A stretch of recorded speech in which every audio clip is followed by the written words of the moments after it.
Happy Sunday, Foxfires! Hello, Rocks. Hello, Safim. Hello, Wolves. Hello, Sirloin. Hello, Luna. Hi, Seven. Electro jamming in. Hello, hello. Lunar, thank you for the hydrate and the stretch. I will do that now. Blaze, hello. Gigi, welcome. Puffin, hi, hi. And Stayhan, thank you for the subby for 35 months. Welcome to the Demon Army. All right. And Pepe, hello. Just popping in there. Go to this one. I'm here. Wait, chicken's not here. Hold on. Chicken. I'm a little frazzled this morning. Also, go for 7. I'm a little frazzled this morning. There we go. Get our video back, because why not? Yeah, so I was super sick this morning. So we're gonna be having like a super low-key kind of day.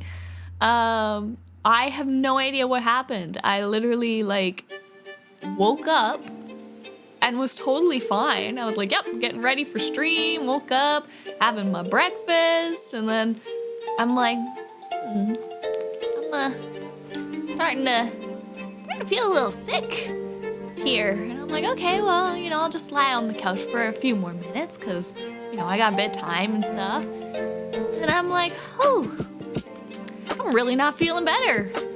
Okay, well, we'll keep waiting. But, maybe it'll just slowly go away kind of thing, And then it started getting to that point where, when you're sick and you start getting like the saliva building up and you're like, oh no, I'm absolutely gonna be sick. And I was like, okay, clearly I might be out of commission for a bit. So I was like, okay, I'm gonna write the little thing to the Foxfires, let everyone know. And I was like, I'll give myself an hour. Because sometimes, like when you're sick and you just kind of like, so let me turn the music down.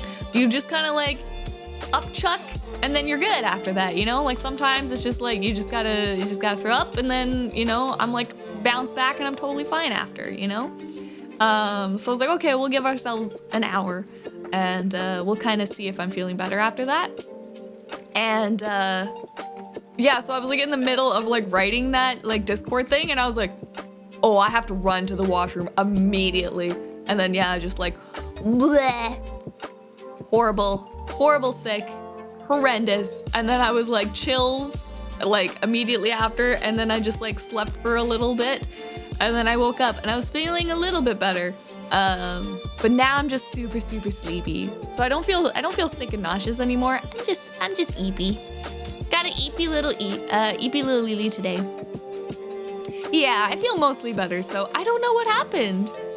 It was like immediately after eating my food, so then I actually got worried because I knew that I saw on TikTok that there was like a Quaker Oats recall for salmonella, and I remember seeing that. I'm like, oh, I should check my oat cereal, I have like a granola oat cereal thing. I was like, I should check that to make sure it's fine. And then I was like, oh no, it happened right after I ate my granola cereal. I'm like, do I have salmonella or something? But apparently the recall didn't affect Canada. It was only in the USA, so it was fine. It was fine. So I don't have salmonella apparently, but I was like starting to get worried then because I was like, oh no, I remember hearing about that recall. But we're good. So yeah, I don't know what it was. I don't know if it was something that I ate last night because I went out for dinner last night and then it was just like not agreeing. But like usually if that happens, like I feel like usually I wake up feeling sick, Like if I ate the night before, then I'll wake up feeling sick. But I woke up and I was totally fine. I was like, yep, we're doing the things, doing my Pokemon sleep in the morning, getting ready, getting my breakfast, feeling chipper. No, don't worry, I won't push myself too hard. I am feeling much better now. I just might be low energy and a little sleepy is all. So that's why I was like, oh, we'll have like a chill time today.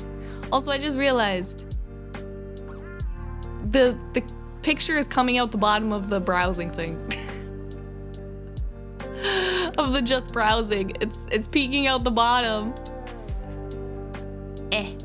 Fix it. I fixed it. Hold on. Boop, there we go. Fixed it. You saw nothing. You saw nothing, Foxfires. It's an aesthetic. But yes, no, feeling much, much better.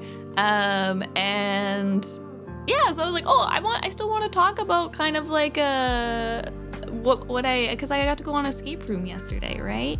So I wanted to talk about the cool escape room.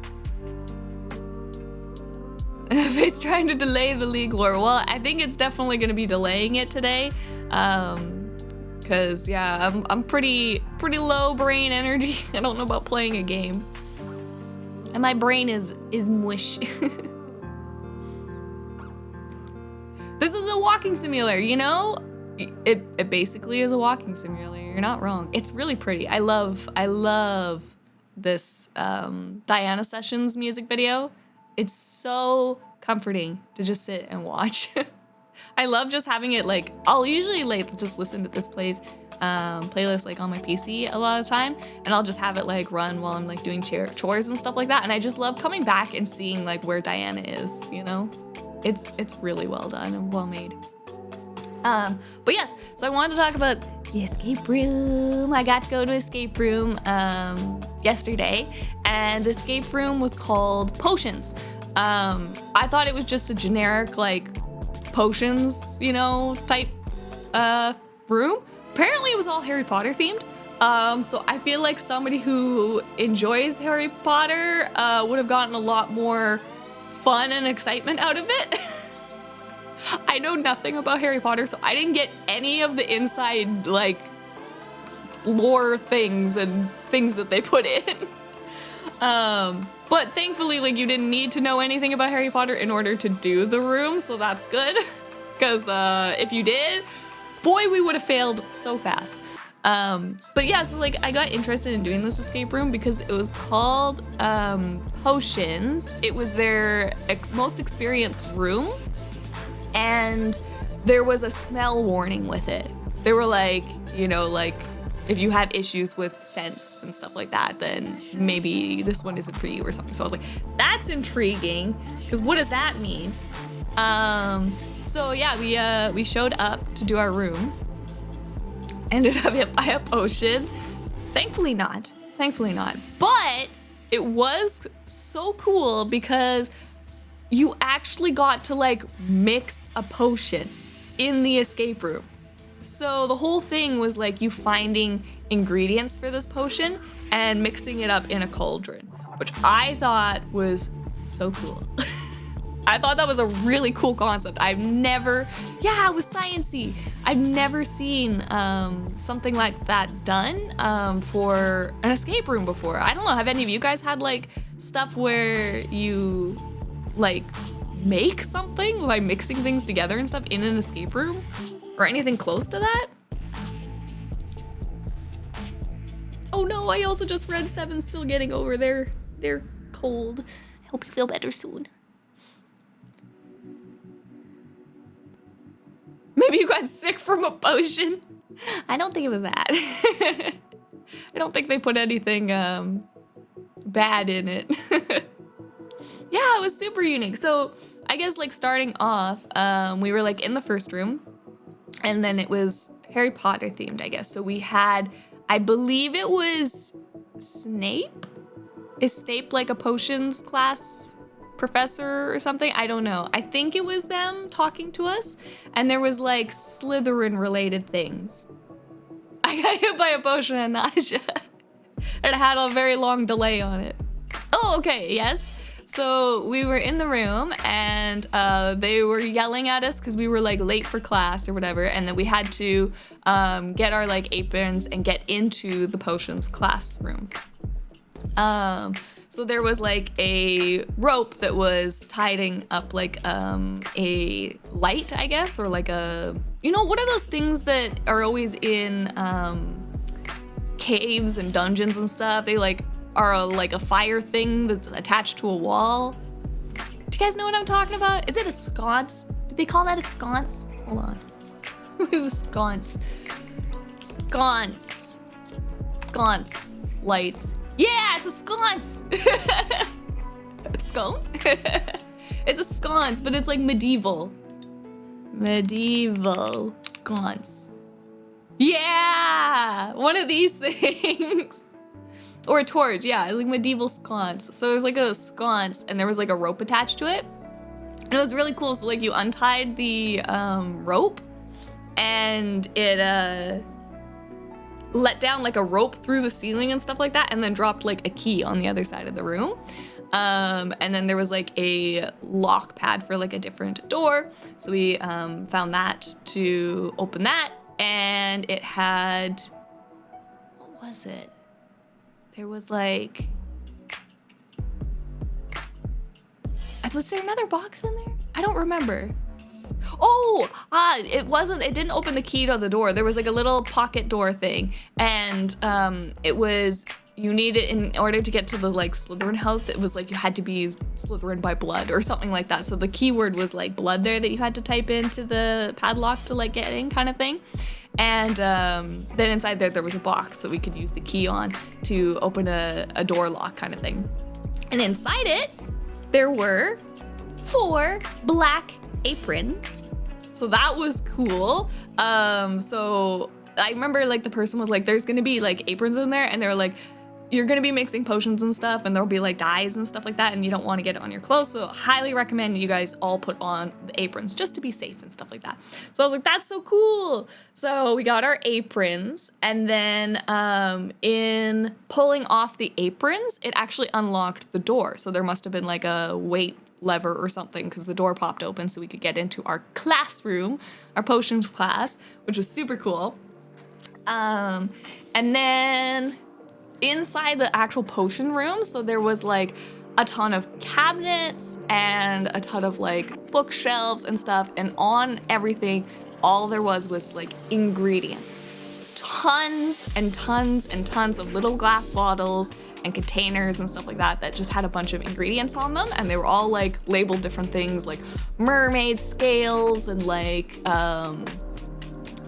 something like different like ashes, or like love and happiness, and like just like a bunch of just random ingredients, and they were all like filled with like different things and stuff, and they all like looked like something you'd find. Like the love potion had tons of like roses in like a red gel and stuff like that. It was very cool. And yeah, so then it was like we had to make, I guess Snape had asked for a drought of the living, I think, or something, like some kind of potion that we had to make, and for him. And so we had to go through like finding all of the different ingredients and stuff, which was really, really fun and cool.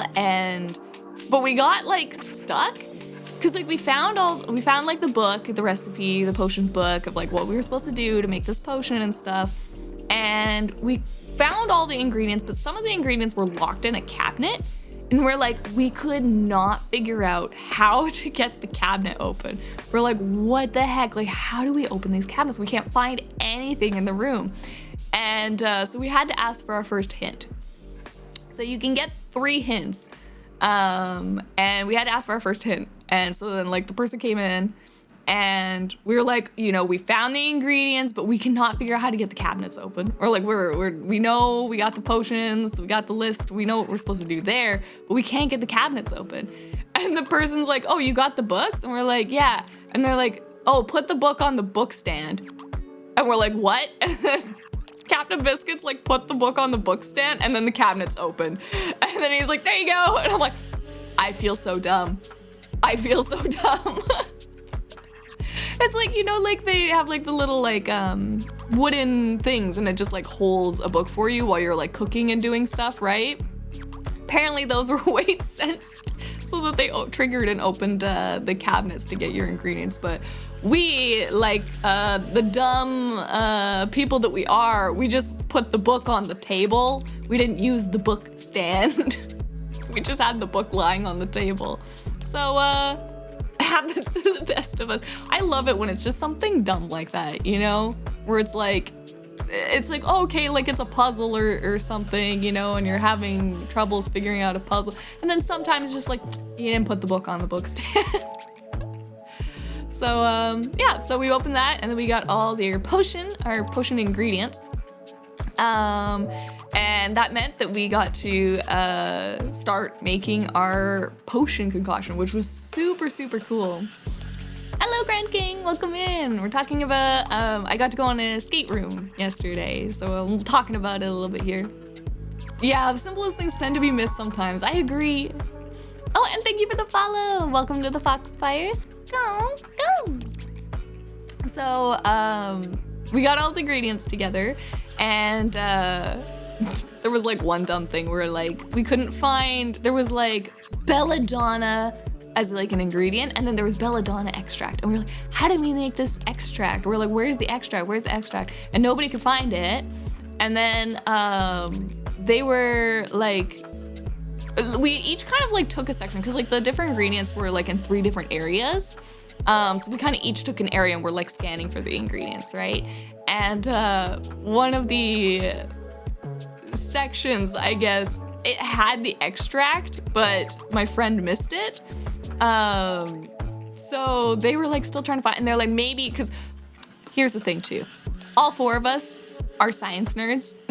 We have all gone to university either for like med school related stuff or engineering. Half of us engineers, half of us med students. So we're like, logical thing, you have to make an extract, you know? So like maybe we have to do something, or like maybe there's another name for it. So like in the book we found out like, oh, belladonna is also got other terms like nightshade and stuff like that. And like there was like different names for it. So we're like, science people, clearly maybe we can make the extract with something else, right? So we're trying to like figure out how do we do this, and they're like, no, we need like boiling water. And I was like, well, maybe they have to give us the boiling water or something, like maybe we have to ask for it. And we're going through all this complicated stuff. And then I go to the other cabinet that my friend was in charge of for looking, and I'm like, it's right here, literally like eye level, right in the front middle of the shelf. I'm like, belladonna extract. I'm like, guys, it's right here. We're like, oh, never mind. So we spent like so much time trying to over-science this. And I'm like, yeah, I feel like that's classic like escape room behavior, is you always overthink things. Like, oh, we gotta make this extract. Yeah, classic. Like when you're looking for mustard in the fridge. And it's just right in front of you. Yep, power of overthinking. So we got our extract, and so then we got to like actually make the potion, and it was really, really fun and cute. So it was like, there were like actual like baking, I guess, instructions, or, you know, to make this potion, and it would be things like, okay, you need to use like the small dish and mix up like this and this and this, like 2 drops of this, 2 drops of this, and then it would be like use the small spoon and then like make 6 clockwise rotations or whatever, right? And then like after the 6 clockwise rotation, make 2.5 counterclock rotations and stuff, which I thought like was really, really fun. Like it felt more like more wizardy, I guess. I don't know, like kind of more like whimsical with the rotations and the half rotations and stuff, which was really, really cute. But it would have things where it's like, you need to add this, this, and this, and then wait 3 minutes for this. And I was like, okay. And then it's like within the last like 30 seconds or whatever, you're good to add this small bowl of stuff. So it was like actually like doing steps, which I thought was really, really fun. I have no idea if like there was actually any chemistry involved. I have no idea how they tell, but it was fun because like there was one part where you add in a bunch of liquid, and there was, I believe, powder in the other one. So it actually made, I'm pretty sure it was baking soda and vinegar, most likely. And it actually like foamed up and stuff like that, which I thought was super, super cool. So I'm guessing like they check, because they have to check your potion before you can move on. And I'm guessing there was like probably a certain color and smell and look that they look for to make sure that you did it right. But it was super, super cute. And at the end of it, they're like, you get to sprinkle something on top. I don't remember what it was, like mermaid scale dust or something on top, and it's just glitter. But I did the spice bay. You know what I'm talking about? Where you like take the hand, the fingers, and then you just on top. I did the potion bay.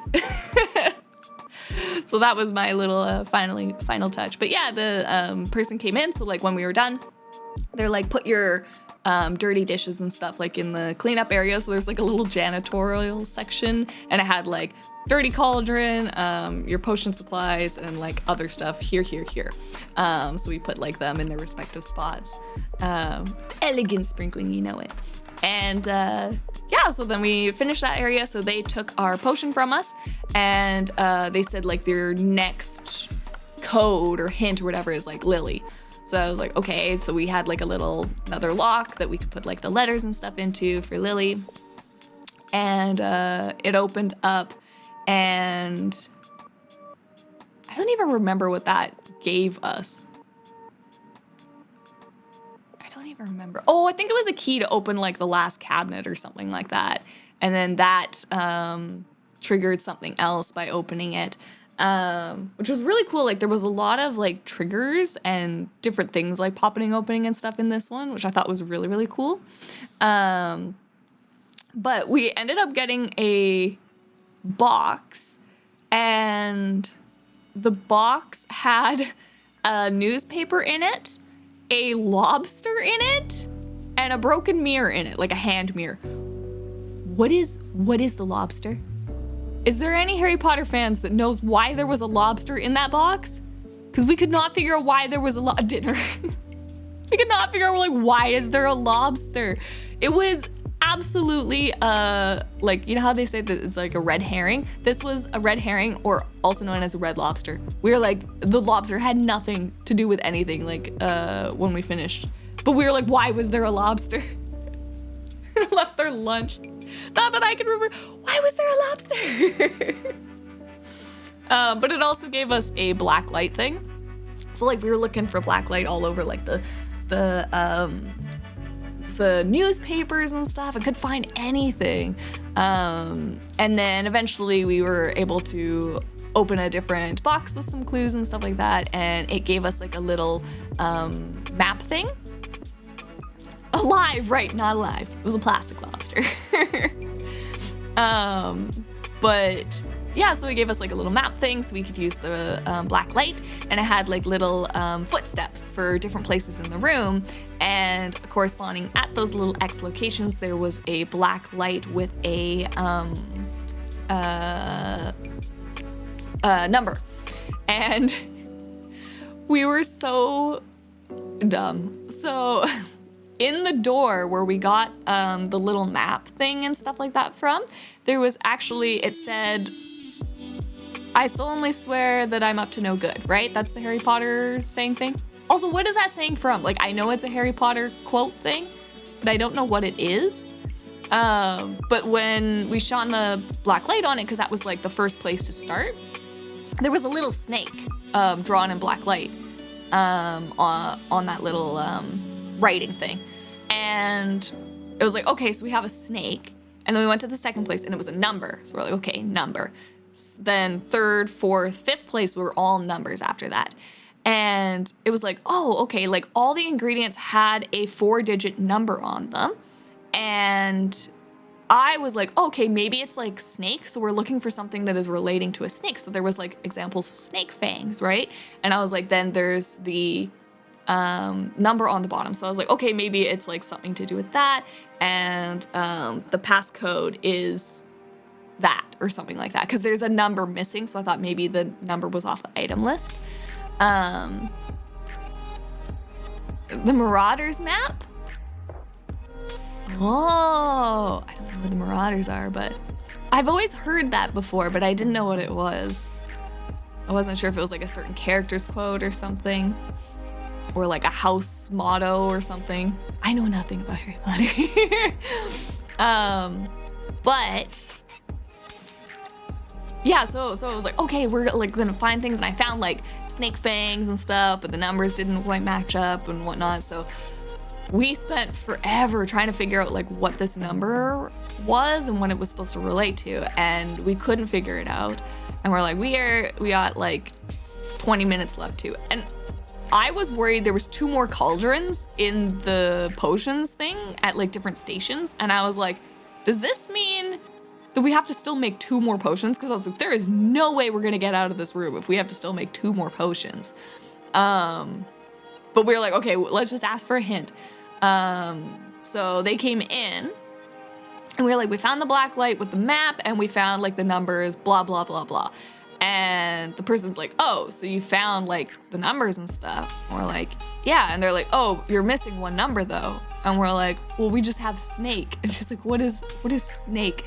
And then she just like walked over to the first one. She's like, shine it here. And there was a number in the corner, but we went to like the little box where the map came from. And when you shone it, there was a little snake drawn on it. And I'm like, what the heck?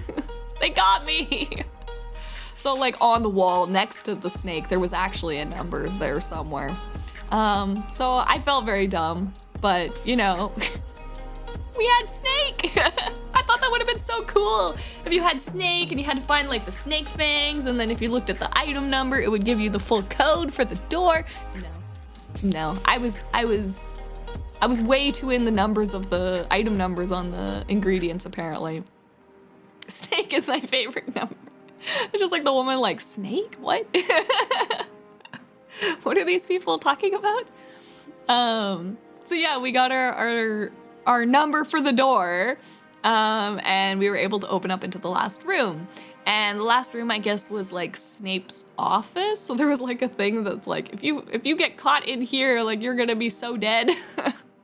But yeah, Professor Snape's office had like a very nice written thing about Lily being like the happiness and light. Again, I don't know Harry Potter stuff, so maybe I'm getting stuff wrong. They know their lore. It was probably done properly. I could be getting things wrong. But yeah, it was like happiness and light. And we were like, we know that these are the 2 things, like happiness and light. And we're like, how do we shine the light? It kept saying shine the light. And we're like, what are we supposed to do? And we're like looking around, and like we realized like the whole time to open the door, you knew that you had to get unicorn horn dust. And we could see in this box was the unicorn horn dust. So we're like, that's what we need. But we're like, in order to open it, we had a keypad that had like letter spelling, right? And we're like, what the heck is this? And we were like looking around anything. We could not figure it out. So we're like, you know what?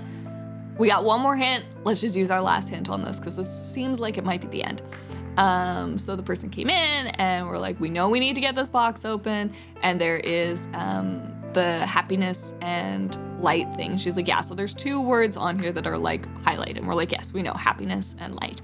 And then she's like, okay, then I'll give you the hint that you're supposed to find happiness and solve for light. So we're like, okay, we'll run with that. So she left again. And I was like, there's gotta be an ingredient that is happiness. And they're like, well, you know, maybe that the Snape was saying that like lily is happiness to them or whatever. So like maybe we could find like a lily as an ingredient. And I did find moon lily, and I'm like, well, that is kind of light and lily, you know? So I was like, maybe the item number on there. And I was like, it just doesn't really make sense. We kept looking and looking and looking. And then finally, one of my friends was like, oh, there's a potion of sadness here. And I'm like, yeah, there's gotta be an ingredient of happiness. And then they're like, oh, right beside it is happiness.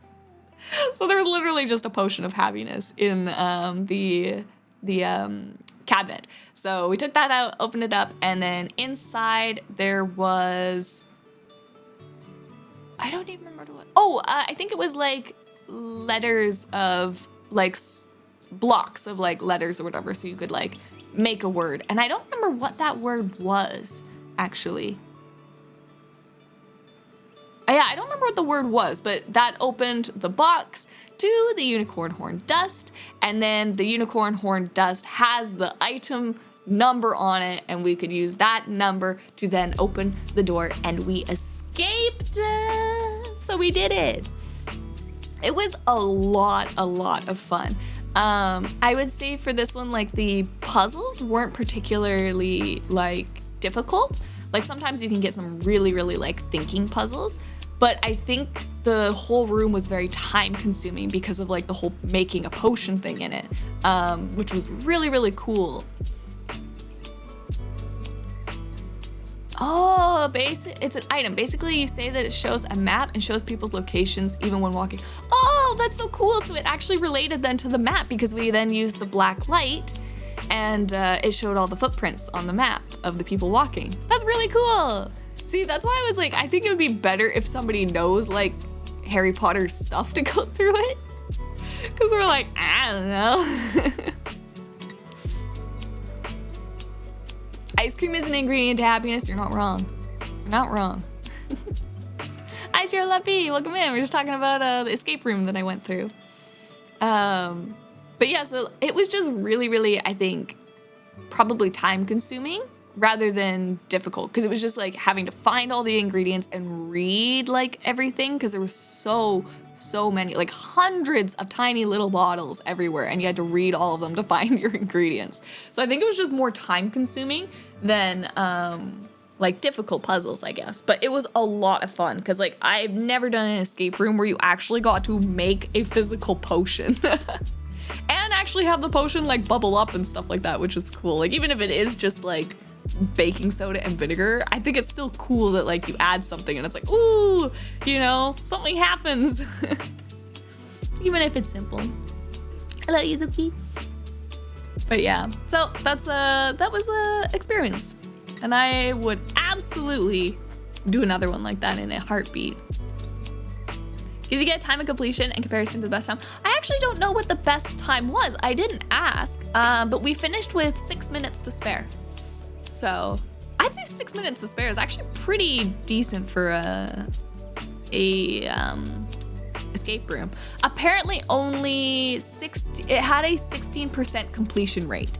So only 16% of the people are able to make it out of the room with 3 or less hints, is what it had. Are we allowed to drink the potion? That is actually the very first thing they tell you before going into the room. They're like, nothing is edible in this, and if it was edible or it looks edible, it's been there for a very long time. Do not eat it. Because like there was some that were like, you know, like all the things in there are like things like there was some with popcorn kernels and stuff, or like different like food items, or like maybe like rice in like soap or something like that, you know? So there are some things that were like edible things, but you don't want to eat them. Like I'm pretty sure one of the ingredients that we had was just like glycerin soap. It looked a lot like glycerin soap. I have a problem with intrusive thoughts. Trust me, they didn't look appetizing at all. I don't think you'd want to eat them at all.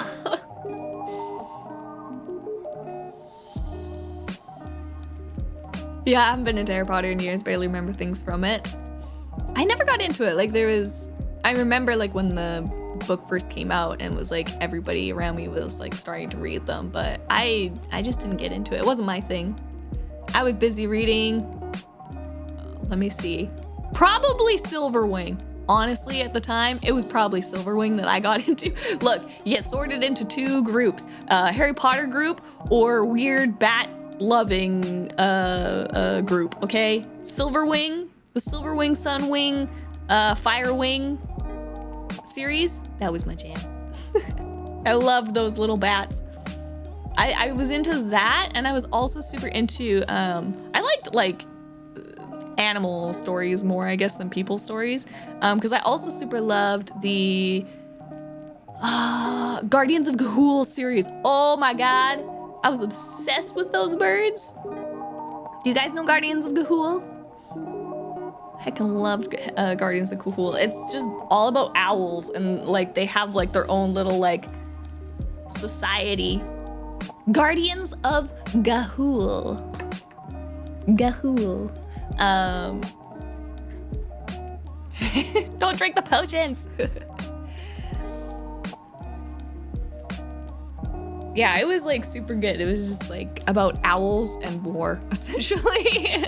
It was politics. It was politics drama, but owls. And I feel like that was Silverwing too, actually. I think Silverwing was very like political drama with bats. So apparently I was into political dramas when I was a wee small kitsune.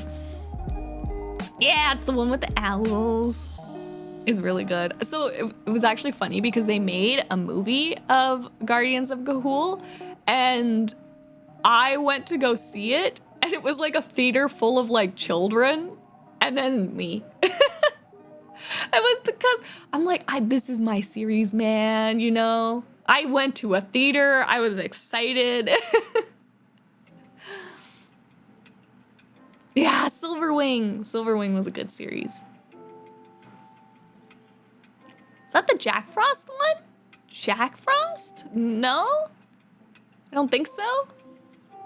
I think, was the owl's name Soren?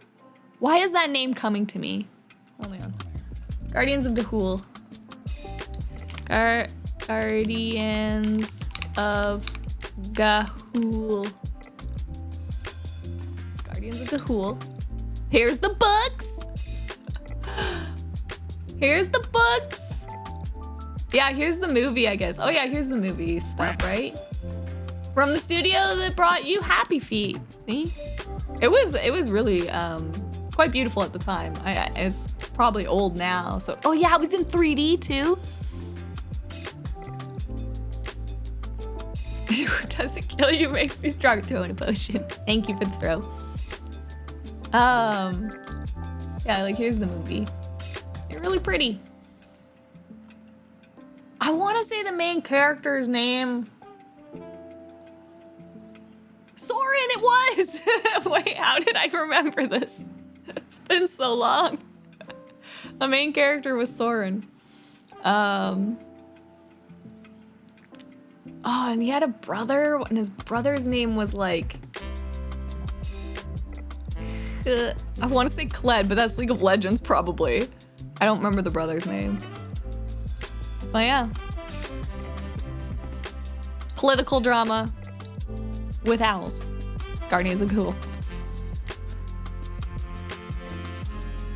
Oh, soaring! That makes sense. Makes sense. They're also barn owls. I've never been to an escape room. Always wanted to try one with my friends, but there would be a lack of cooperation and plenty of arguing. Playful arguing between each other.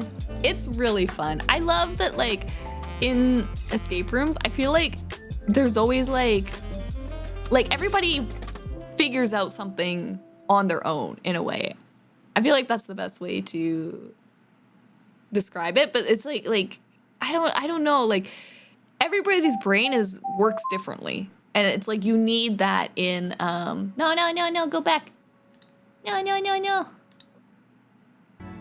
You need that in escape rooms. Like you need those different kinds of brains because there's different kinds of puzzles for different people. And I just think that's like so much fun. Hello, Mythico and Turtle. Heard of a meow? Oh, meow. Oh, are those the cat owls? Meow. The people that like Photoshop cats and owls together? Yes, I know what a meow is. So actually, fun fact, a owl in Chinese is Maoto, I think, which is cat head. I think it's like cat head bird or something like that. Maoto? I gotta look it up.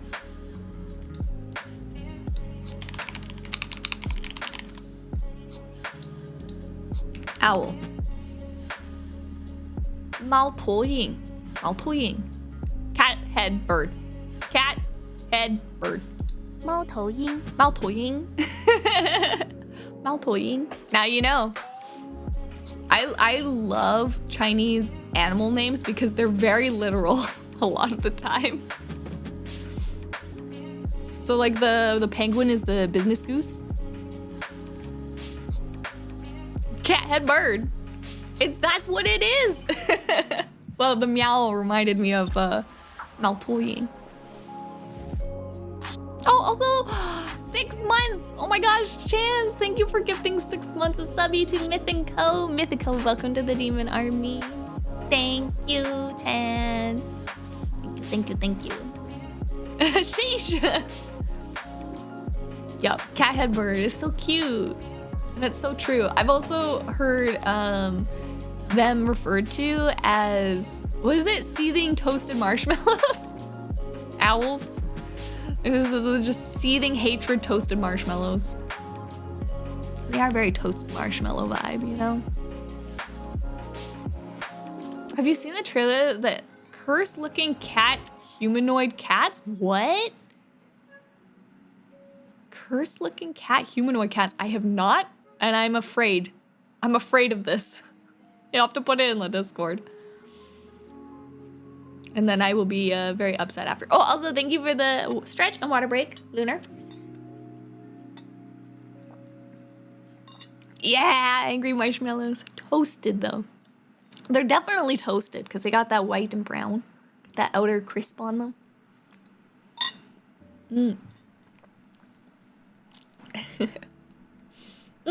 Oh, and then I also wanted to show you. Oh yeah, so we got back from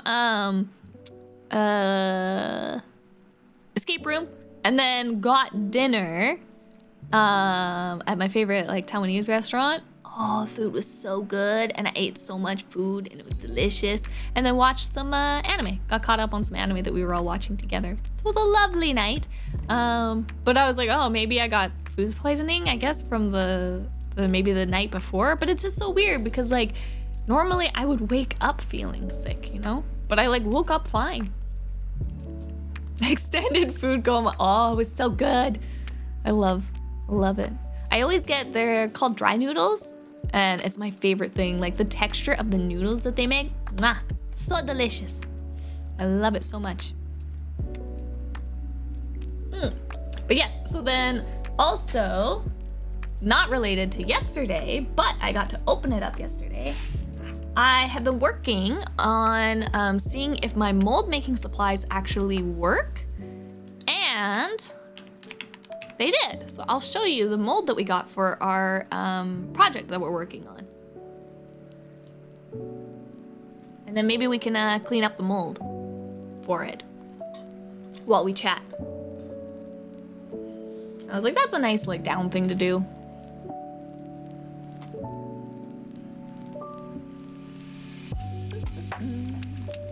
Oh, did I not turn on my... I didn't turn on the camera. There we go.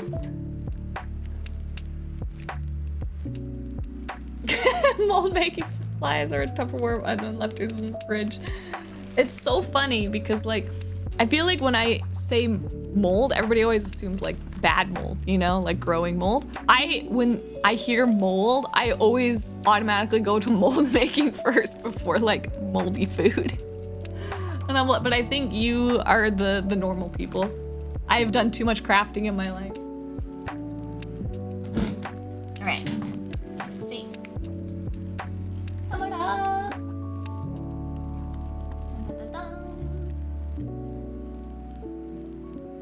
Ah! We're good. Fine. Setting up the camera.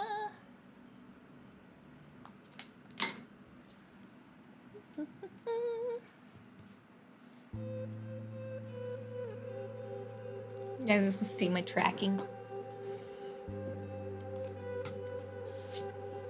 All right. Hand cam. You betcha.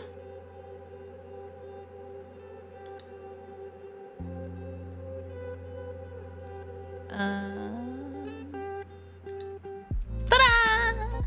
Gong, gong, gong, gong, gong. So, this is the mold. So I've already popped out some of them. This is like the bottom that it came from. Popped it out. And we have all the little pieces for this.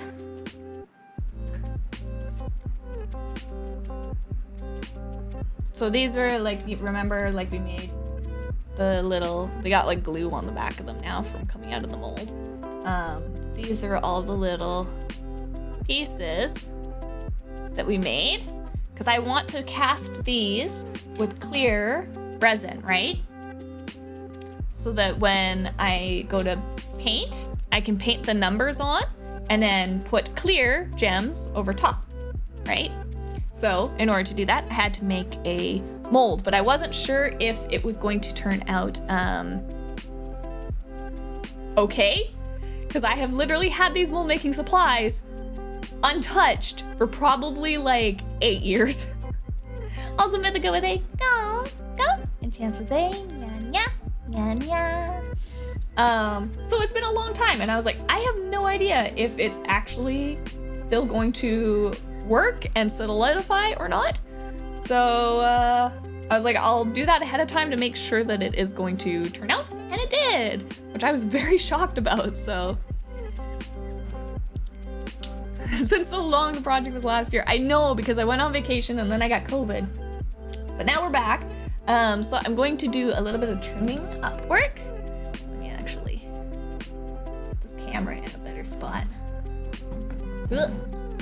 Earthquake. And then I'll probably just do a zoom in with the camera so that you guys can see what I'm doing. But yes, we are still working on it. So I gotta try to get these ones out because they're like super stuck inside. I gotta try to get them out. Preferably without it breaking, but you know. Beggars can't be choosers.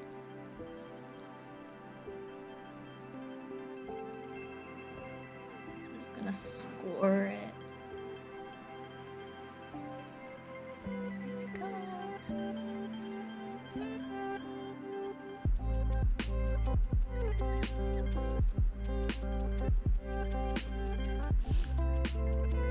Also, hello, Jazim. Welcome in.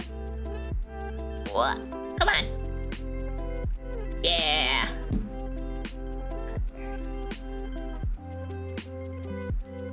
There we go. Ta-da. One little wing. Oh, I did have a problem. Oh, it is this one, which is good, because I think it's not too bad. We'll see how the molds turn out. I did have a problem where when I was putting it to be molded, this piece right here, it's so tiny, it's gonna be hard to see.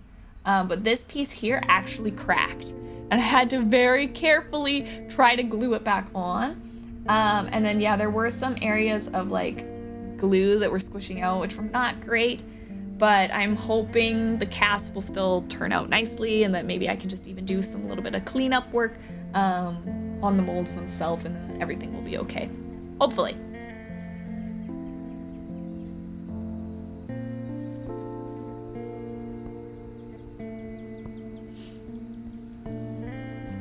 Oh, got a cold and I still haven't fully recovered. No, I feel like everybody's sick.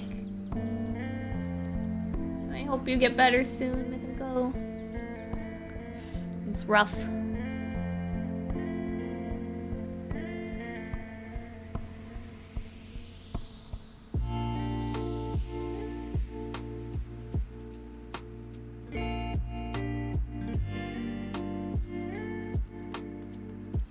Out. Yeah. There we go. Beautiful. So there is a ton of flashing and stuff on it. And I'm gonna try to clean up. I haven't done this in so long, I'm a little nervous. So yeah, usually you just cut it back and then kind of run your edge along and remove the excess. Oh, I'm scared.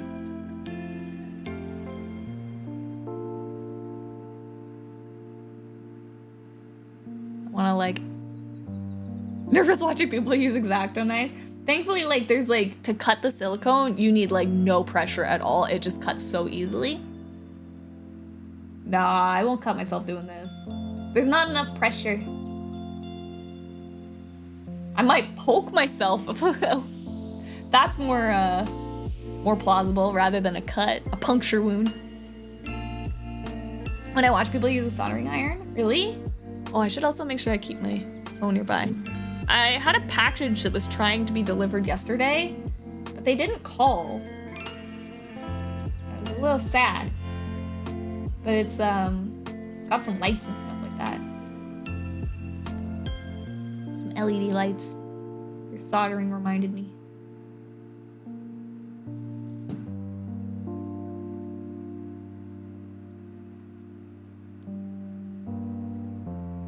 Where's my original? I'm gonna add some lights to my pantry that I worked on.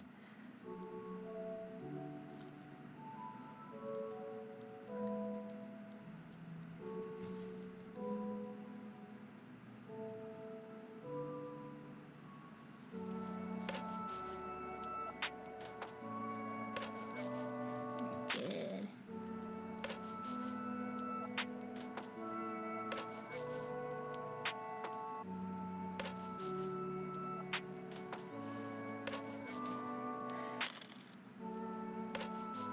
Found the cursed cat trailers in general. Thank you. Let's see.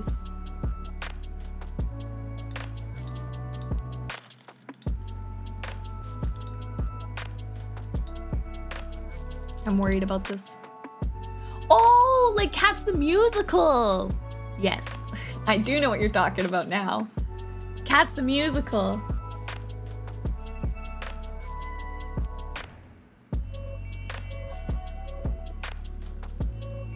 I was just thinking like just a generic cat thing that was like on the internet. Yes, Cats the Musical is a little cursed. You're not wrong. How's the progress on the workbench? Oh, really good. Wait, should I go take a picture of it? Do you want me to go take a picture of it to show? It's pretty much done now. There's a little bit of stuff that I still need to do.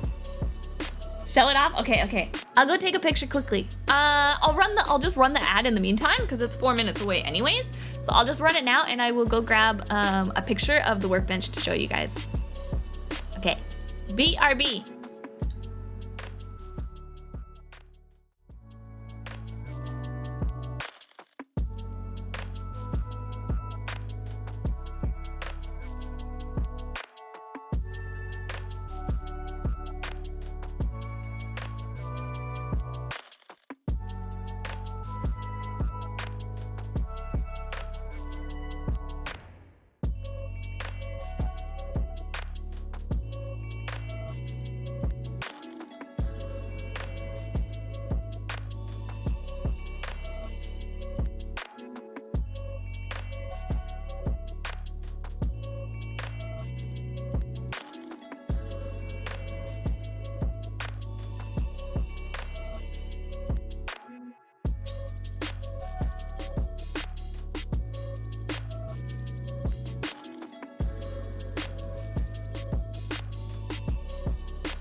have so many photos.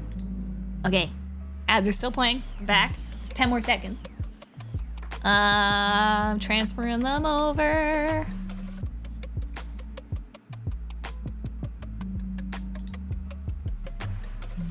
Let's see. All right. So I guess we'll show the workbench progress first.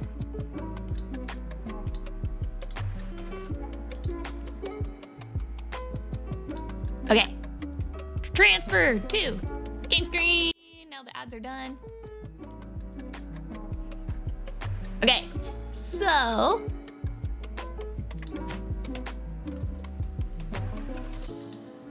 ta-da! So this is the picture, not done, but this is the picture I got after I finished putting on the worktop and everything to it. I was still doing some work and stuff, and I needed to get a pegboard to go into the back. But I took a picture of it all painted with the worktop on it, and then Papa Pub gave me like a little storage bin to put under it too, which was super nice. So yeah, there's that. And then this is the final position. Ready? Ready? Clean. Ta-da! So now it's like starting to be in use. We've got the little pegboard in the back, and Papa Pup gave me some of the little hooky things to use for the pegboard. So I put some of my tools up already. But yeah, I've like been sorting through. I put in all my tools into the storage bin under here that are okay with getting cold. So like my orbital sanders isn't wireless. I put in like my circular saw and my brad nailer and stuff without their batteries like out there and stuff, because it's like, they're fine if they get cold, but I made sure all the batteries and stuff like that are still inside. And I took a lot of the tools that I had, like, you know, like my saw, my saw, and like some of my clippers and stuff, and I just threw them out there as well too. Hacksaw says, what do you mean? What do you mean? It's actually a pipe saw, to be fair. So many tools. Yeah, we'll get more tools out there, and I'll put some more clips and stuff as I need them, and putting the stuff out there. But I have like a tool bin of stuff, and I don't know if I should leave it out here or if I should keep it inside, because my gloves are in it, and look, I want warm gloves when I put them on. I don't want them to be cold. So maybe in the summertime it's fine, I can put it out there, but I don't want cold hands. I don't want cold gloves. But I have like a little toolbox that has like all my like kind of like regular tools I need, like wrenches and pliers and like maybe a crowbar, levels, tape measures and stuff. It's just in like a little toolbox that I can carry around like the house to like places that I need it and stuff, right? Extra sus. Have a pair inside for cold time and a pair out there for hot day. That's not a bad idea, having like an indoor pair and outdoor pair. I mean, work gloves are always super useful. It's the pair of work gloves that you guys got me off of Throne. I love them. They're so good. Like, I had that old pair that had holes and were falling apart on stream. You guys were like, Lily, you need new gloves. They're literally disintegrating on stream. So we got me new gloves, and I love them. The holy gloves, yes, GG, you know. Let's see those gloves. I still have them as like an emergency pair, but I should buy more than one pair of work gloves, I guess. But yeah, so this is the finish. I ordered some more paper, contact paper like this one, to put on the bottom one as well. Only because like I do get, it's not like a closed in deck, it's like exposed to elements and stuff like that. And I wanted to make sure that it was gonna be like as waterproof as it could be. So I did coat the MDF wood with some varnish sealer, and then I took the contact paper as well and then wrapped the wood, and I made sure that like the corners are not actually cut at all. They're wrapped down around the corner too, so that if water like, you know, comes and rolls off the edge and stuff like that, it should go down and it wraps under the piece of wood. So hopefully it keeps it good. I know Papa Pup also mentioned like I could get like a tarp to put over it too, if I was that worried, but I think it should be fine like this now. But we'll see. Someone around the guy that has 6 pairs, the more the merrier. I feel like I need some more. You're not wrong. Yeah. So, oh yeah, I guess if you haven't seen it, I might actually have. Yes, I still have the original photo. So if you haven't seen the journey that is this workbench, this is what it looked like. So Mama Pup sent me this picture of this workbench. Free! Look at the steel I got, right? I was like, this steel is like in such good condition. Like it wasn't rusted. There was a little bit of rust in some places, but it was like, it was in good shape. It was a little bent up here and stuff, but I was like, you pop some new wood into here. And I had MDF wood already from a previous project that, it was a desk I had made for myself. And then I got standing desks that were given to me by Beachup's work. So I was like, well, I don't need this desk anymore. I can just get rid of it. But I was like, I might as well save the MDF top on it because who knows, maybe I'll get another project for it. And look, I cut it up and I used it for a new project. So yeah, this is the final. Like you would never know, right? Look at the difference. Look at that glow up. What a transformation, right? Great deal, 1 hamburger's worth it. So obviously, you know, I did have to put money into it to clean it up. But since I already had the MDF wood, I didn't have to buy that. The pegboard I think was like $20 maybe. I had to buy the white rust paint, which I think was $50. And the contact paper was $20. So, what was that? 50, 60, 70, 90. $90? Pretty dang good, right? For 90 bucks? Heckin' screaming good deal, in my opinion. 90 bucks for that? It's so useful to me already. Like, I've used it so many times. Yeah, it looks like I bought it from a store. I agree. Can I do this? Nope. Didn't work. I was trying to like do the half and half screen. Didn't work. But da-dang, da-dang, da-dang. So Mama Pup did a good find. And Mama and Papa Pup helped me clean it up too, so it looks real good. I know, you could have easily spent $470 Canadian for that at Home Depot, right? Great deal in my opinion, I agree. I heckin' agree. And it's actually also light enough that I can actually move it myself, which is like a big nice thing too. I thought about even like making little caster wheel things that it could stand on so I could roll it around even more easily and like lock it into place. Thought about that. Because then it would be easier to clean under it, like sweep away all the, because right now, the, like underneath here, right? The sawdust gets into here and I can't sweep it out because it gets trapped in the little corner here. So I was like, oh, if I put it like on some kind of like stand that I could pop the wheels and then roll it and then pop them back down, that would be more helpful to me. Like I can pick it up, but it's pretty heavy and awkward to kind of drag. So I was like, okay, maybe, we'll see. Maybe I won't have to move it that often, but I guess I could vacuum the corners, but this is my shop vac here. In this corner, right here. Yeah, make a little card out of 2 4s or something. The one hand lift of the shuffle, that's what I do, Blaze. Absolutely. 1 lift shuffle. Oh, it's a job for Roomba. We gotta get Roomba chicken out there. Dang, you're so smart.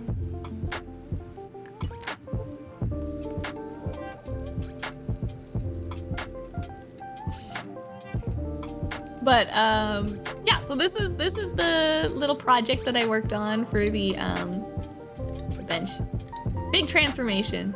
I love how much of a difference even just like here to here even made. You know, like getting that pegboard on there. Looks nice. Looks real nice. So that was the bench. And then you guys know I've also been working on fixing up my closet. And you guys were like, take pictures of the closet too. We want to see the closet transformation, because I mentioned starting it around the same time that I picked this up. And I said that I would show you the pictures for this. But yeah, you guys were like, show us the closet too. So, also I took pictures of the closet as I worked on it. So we've got first one, my food is still in it. I had already started work when you guys were like, show us pictures and stuff. So I was like, oh, okay, I'll take a picture as I started. So I took out, there was a, this bookshelf that's on the side here. This bookshelf was just in here and it took up so much space, but didn't give anything. I'm renovating everything. I love renovations, and crafting is my jam. Sometimes a single guy when I move or pick up stuff, and I'm so glad that I can move and pick that stuff up. I'm jealous, Raven. I'm so small and then I can't reach things, or things are too heavy, and then I try to move them myself and then I hurt myself. I always end up hurting myself. I do have a light, so there is a porch light, and I moved the table underneath the porch light as well. So if I had to work at night, there is some lighting there. I want to see if I can ask Lestrada if I can change my my porch light at all to having like a porch light with a power plug on it, so that I can just plug my tools into there. Because right now I have to run an extension cable from inside the house to outside. And I just don't like leaving like the door open and having heat and, you know, air conditioning leak out, and then also having like dust fly back into the house. I'm like, I just wish I could close it all the way. So I might send them a message and see if they would be open to the idea. Yes, it would be a GFCI, right? GFCI ground. So then that way, if there's water that gets in it and stuff like that, they also have like covers and stuff over, so that when they're not in use, they like flip over. So that keeps all the moistures and stuff out. Yeah, having an outside outlet is nice. It's super nice, because like even like having an outdoor outlet, like to have like even just like Christmas lights too, you know? Like I don't put Christmas lights out on my deck even though I want to. It's just because I don't have power out there. So I'm like, I can't really light the Christmas lights. So I was like, well, if it was like a porch light that had power, it would be so much nicer.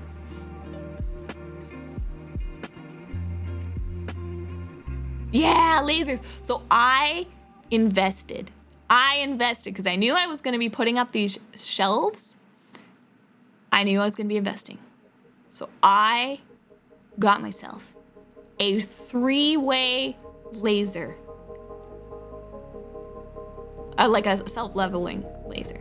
So I only have one of the lasers turned on right now because that's all I needed. But it's one that shoots like the laser this way and this way and this way. So this way, and this way. So, because I was like, you know what? I'm going to be doing some renovations. I love renovations. I love fixing things up. It's no different than crafting, right? Like, I'm making this little card project right now that we're working on. And I love making things with my hands. I always have, whether it's woodworking or yarn or just any material. I love working with it. So home renovations is no different to me. But yeah, so like there was a shelf here before, and so I pulled it out and I patched all the little drywall plug holes with some filler and sanded those down and stuff. But I was working on getting my cleats up because I knew I wanted, cleats are like the little brackets, I guess you could call it, that attach to the wall so that your shelf can sit onto it. It's like a shelf cleat. So I was working on where I wanted them. I knew I needed about, I think it was 18 inches and 16 maybe 16 and 18. I remember I had specific things that I knew I wanted to go in these closets. I knew I wanted like my extra flour and sugar storage because I buy bulk flour and sugar because I bake a lot and I cook a lot. So I buy it in super bulk. And I had these bins, these Tupperware bins that they go into, and I knew I wanted them on little rollers so that when I eventually get hardwood flooring, they'll just nicely roll in and out of the pantry. So yeah, I knew I wanted the height of that. And then above, I wanted a appliance shelf. So I knew I needed to get enough height for my blender and my Instant Pot that were gonna be in there, and my bowl cooker. So I made sure I knew the dimensions of what I needed for where the 2 shelves should go. And then I knew I also wanted to have it as almost like a countertop, like an extra countertop space that I could use, because I thought maybe I'll end up using it as a little stream spot. We'll see. I haven't worked out 100% yet. But yeah, I thought of that. So, also, Bishop, thank you for the subby for 30 months. Welcome to the Demon Army. Cheers, fellow demons. Thank you. But yeah, so I was like, okay, I know where I'm gonna end up wanting my shelves. Stream planning in the making. Oh yeah. So yeah, this was just like the first step. I was like, oh, I'm gonna attach the cleats. And I was like, oh right, chat told me to take pictures of things. So I was like, I'll do that. So this was the first picture I got. Then, oh, this was just, I think, another picture just without the junk. It's okay, I showed the junk. This is this one. Oh, no, I have the cleat. So this was me. I was putting up the first cleat. So I screwed them. Oh, I have a stud finder here, right? Stud finder. And I made sure that I marked where my studs were, and I did find some metal. There's a shower on the back side of this wall, so I was really scared of plumbing. This stud finder also shows metal, and it said there was metal some in this corner, so I made sure to just avoid it. Thankfully, like, there was a stud here and then some metal, so I just made sure I was going on this side of the metal. Nothing happened, so I think we should be good. Yeah, I like DeWalt too. I like DeWalt because Papa Pup has DeWalt, and Papa Pup is maybe a little accident prone. And maybe a little hard on tools. So I know if it can go through Pup, it's good stuff. So you can steal his batteries. No, not quite. I do have my own batteries, but that's also fair.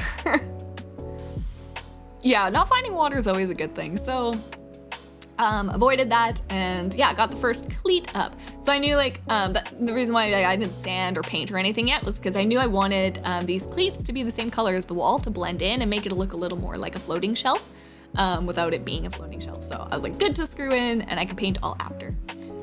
So we got that put up, and then I forgot to take pictures. So we're gonna do a really big jump here, okay? I forgot to take pictures. So I guess it'd be this one next. Oh, no, that's after painted. Okay, here, this one next. Big jump, are you ready? I forgot to take pictures during a whole bunch of the process. So I got the cleats up, and then I painted everything, right? In the closet, and you can see all my food in the other one. Behind me.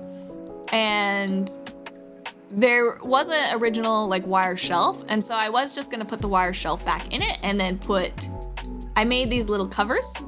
Oh, my head's in the way, Lily. I made these little covers. See, there's my spices. Remember how we went through the spices? Oh, can't see it. Lily, you're in the way. I move me. Ta-da!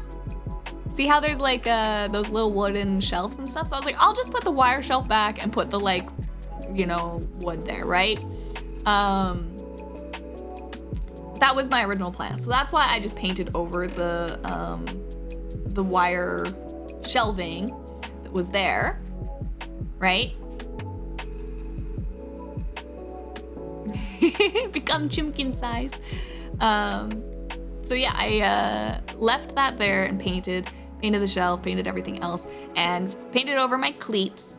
And then I cut, because it was then, went to Home Depot, and I was just gonna get some like cheaper plywood or something cheap. And I went with Peachup, and Peachup was like, I like the maple. I want the maple. And I was like, the maple's expensive. Why you gotta pick the maple? They're like, no, I like the maple. It's pretty. And I'm like, well, I like the maple too. It's my favorite. Like, I always like the look of maple.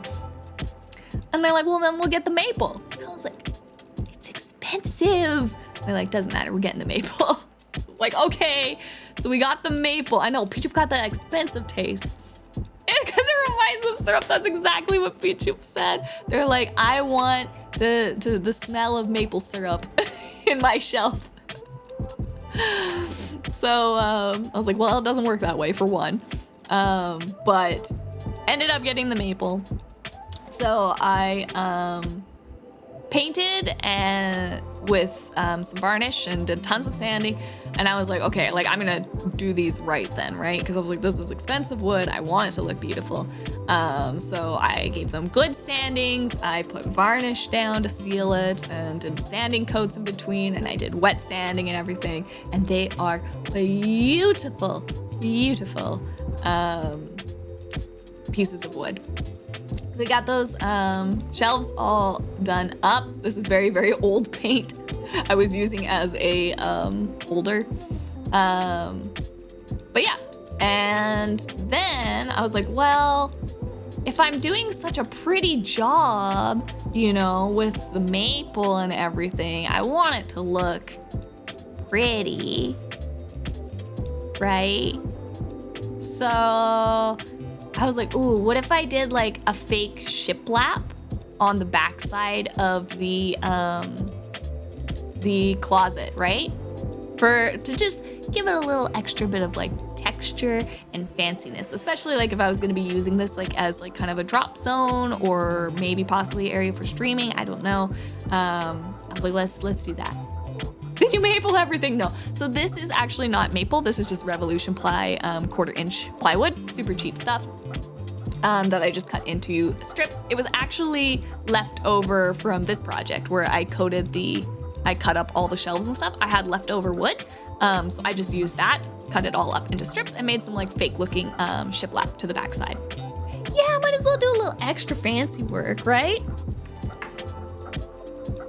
Just put screens on each wall, done. But yeah, so because I did such fancy work with the shelves and it was such good wood, I was like, I have some maple left. I feel like I might as well take down the wire shelving that was there and I might as well just make one more shelf, right? Right? So I did that. But then I was like, well, before when I made my cleats, I was like, it was just cheap pine for the cleats, right? Because you don't need anything fancy. You're not gonna see it under these shelves and stuff like that, right? But I was like, but this upper shelf, you're gonna see those cleats. And I kind of want it to match the maple. Right? So I ended up buying a little bit more maple. I had one leftover piece of maple that I was like, okay, I'm gonna put like a pretty decorative piece on the top of the shiplap to work as like the back cleat, and then I'll just use some like small pieces of maple for the side cleats, right? I love your reasoning. I had extra wood, so you know, might as well. And so I made a top shelf. So let me show that picture.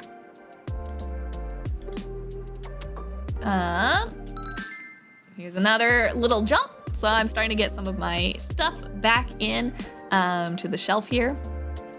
Oh, so Cookie! Thank you, Chance, for gifting Cookie a sub. And Cookie, welcome to the Demon Army, of course. You're in jail. Why are you in jail? That's how they get you to keep crafting.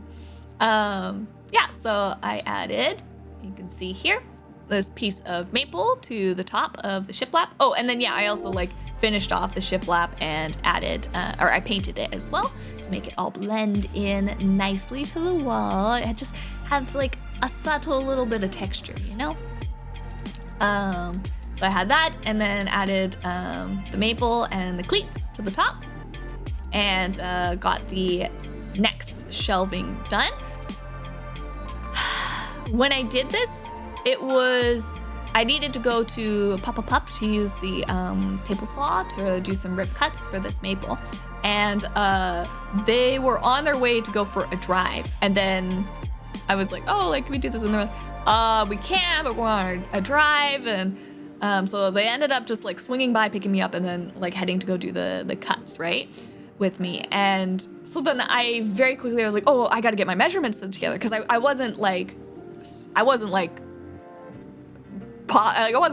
but I was like, oh no, they're gonna be here. So I like quickly like took the measurements and I'm like, oh, it's easy. Like, you know, I just want a 16-inch shelf, grab this, I just need 16-inch cleats here. Forgot about the 3/4 of an inch from the back cleat to take off on the front. So my shelf doesn't, like the cleats come out farther than the end of the shelf. Kind of bothers me a little tiny bit. But I was like, well, maybe I can make like a little hook. Like I could 3D print a little hook here or something to hang some stuff and then make it like as if it was done on purpose. Nobody would know, right? How are they gonna know? They're never gonna know. So, yeah, so that's what this looks like. And then in the meantime too, got a new blender because our old blender was dead. And then I was like, oh, no, I measured the shelf for the old blender. I hope the new blender fits. It barely, it's got like a 1/4 inch of clearance. 1/4 inch of clearance, but it fits, okay? You can't get the blender bottle in and out without taking the whole thing out, but it fits, okay? Yeah, I could use my like a multi-tool to just cut the ends off. I could. I don't have one, but Papa Pup has one. So I could just take like a multi-tool to cut it. I have thought of that too. Because I don't want to, it was really hard because the maple is hardwood. It was really hard to get them screwed on compared to like the pine, which is like so easy to work through. Like I drilled so many holes to try to get those screws to fit in without making them like too large that they're not gonna bite anymore, you know? But we got there. So yeah, I got my little appliance garage and that, and I take a final, oh yeah, I just took a final picture when I was out there of what it looks like right now, all finished. So here is everything put together. Ta-da! So I have like I have my flour bins and my sugar bins, and I made these little rolly cart things for them too, out of just some pine, and sealed them as well with the same sealer varnish. Yeah, like little dollies. So they pull in and out. They will pull a lot better once I don't have carpet floors anymore. But they work pretty good. They're still a lot better. I know it's a lot of sugar and flour. I buy the 25 kilogram Costco flour and sugar because I go through a lot of flour and sugar. I bake and cook a lot. So yeah, I go through a lot of flour and sugar. So these are just like my extra storage bins, but you know, like I don't want just like, you don't want just have like a bag of flour because you're gonna get like bugs and like pests and stuff like crawling into the bag and stuff. So these are like sealed Tupperware containers and stuff like that. So there's no pests that are gonna get in there. You're probably baking right now. Flour with legs. So that's there. And then behind there is actually an old like toaster oven that I don't really use anymore. I actually more use it for like craft projects and stuff now, where I don't want to put it in my actual oven. So there's a toaster oven in there. Behind there, the old broken blender is just in there for now.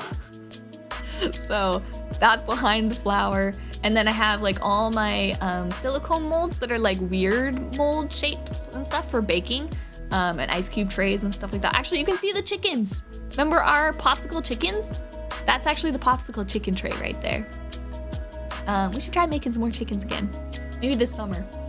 And then I have a waffle maker. Waffle maker for breakfast. And then the new blender. So again, I can't put the blender back once it's off, so I just set it in front. And then what I did, because I was like, maybe we do cooking here, possibly. So I was like, if I do that and I have like both like a little appliance garage, I put in a power plug so that I can, there's actually a power plug on the wall that's over here. So I can plug it in, and then have power so that I could work on this worktop, right? So I was like, I could put like my little cooking top here. We could put like the Instant Pot here if I need to like bake or something. Like I'm making cinnamon rolls and I don't have space to have the Instant Pot on the counter, but Pichu wants boba. Then we could put the Instant Pot here. So yeah, the blender, Instant Pot, and then this is my bowl. My bowl cooker, and then the rice cooker goes here, but the rice cooker was in use this morning when I went to take pictures, so it's missing. But there is a spot for this little empty spot here. Oh, and then I put the like little layers for the bowl. I put a little hook here to hang them. Nice and organized. No rice, the rice is in use. The rice is cooking. Also, hello, Scarecrow. Pretty small casters for the carpet. I needed them to be only 1 inch tall because I didn't have much wiggle room up here. So actually there's a handle that comes up here on the top. So it may look like there's tons of space here, but there's actually a handle in the middle that comes up. So it's barely fits under. And I knew like I had to calculate. So I was like 1 inch caster and then 2 sheets of 1/4 inch and then this in here. So I had to like calculate it out and then put it on because I didn't want this to end up being too tall. So I made it exactly fit both this and the blender. Yeah, once the carpet's gone, I'll have more room. So it'll be fine. Oh, also Chance, thank you for the tier 3 Demon General subby for 40 months. Welcome to the Demon Army. 40. Heck. Thank you. Stop licking the cheap kid. You're just getting a bath. Yeah, so then there's this little cute top, and I did like some little sealer in the corner here. Oh, I just put some of my recipe books here for now, and then I just had these tension rods. I don't know if I'll keep these here or move it or something. I just put them here so they wouldn't fall over, and it was a little bit neater for now. Might find a different space for that. I would kind of like to add maybe like a kitchen rail to the back to like hang some things on and stuff here. It's still a little empty. It needs a little TLC. But yeah, and then there's the top shelf. So I have like old water bottles and some potatoes and onions in there. For now, I need to wrap my onions so that they don't go bad too. And then some like extra like red beans and stuff and some bubbly. The bubbly. Grapefruit and orange. And then yeah, I put like all my old mason jars. And then you guys know this pot. This is my streaming stuff. This is my little streaming setup. And then these are just some like extra empty containers, like when I bake cakes and stuff. I have a little cake cover thing. And I do have more room at the back that I haven't filled at all with anything. But yeah, got my little stream set up here. But I thought this would be like a really good area that maybe I could set up some streaming, because I was like, oh, if I have the shelf above, I might be able to clip some like cameras and stuff here, and maybe like have like a little laptop or something, and we could do some streaming here so that like when I have to run and turn the the oven on and all that stuff, I'll be a little bit closer to the kitchen, so you'll still hear me when I'm baking. So I don't know, I thought about it, but I was like, it wasn't its intended purpose, but I was like, maybe it could be useful for something like that. I was just more looking for like an appliance garage, and maybe like somewhere that I could keep maybe like my shopping bags for when I go grocery shopping and stuff. So yeah, yes, so I wanted LEDs. So I was gonna put some LED lighting here because it's a little dark. So if I was gonna use this as like more like a prep or cooking area too, it'd be nice to have the option for lights, especially if I do end up streaming too. So I'm gonna get some strip lighting to just go to the top of this shelf here, and then run the wire down and then come across and plug into here. And then that way when I'm using appliances and stuff, I can plug in the thing and the lights will turn on. So it won't be like automatic or anything like that. It's just strip lighting. Tend to cause a lot of flicker on camera. Oh no! Oh no! See, the puck lights I didn't want because I just don't like changing the batteries and stuff like that. I'll do a check then, Chance, when I get these strip lightings. I'll do a check with lighting and camera to see if they are okay or not. Thank you for letting me know. I'll check that beforehand because I could always use strip lighting for other stuff, so. Super cheap ones tend to do it. Uh-oh. Well, I bought super cheap ones, so we'll see.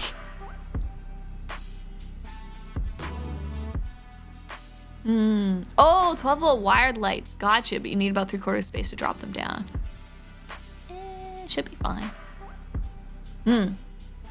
I'll keep that in mind. I'll do some looking then. Thank you for the heads up. Yeah, for sure. If you want to send the pics, I will be more than happy to look at people's setups.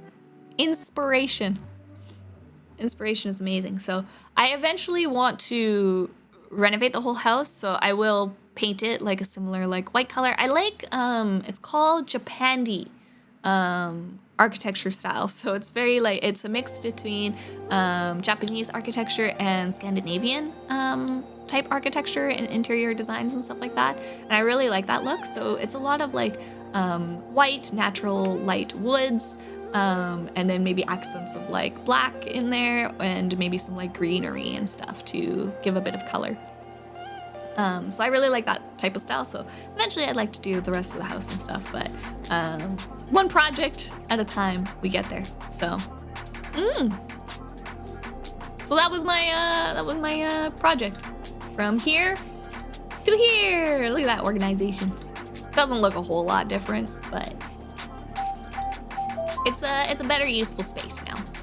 And then I took the shelf that was right here. I actually put it outside in my workbench, and it's holding like a bunch of my extra spare wood and stuff like that, and like some extra flower pots and stuff. So I'm still using the shelf. It's just got better use outside now.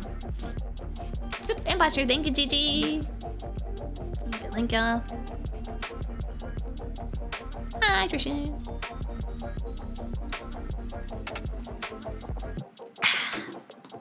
And sit up straight. But yeah. So that has been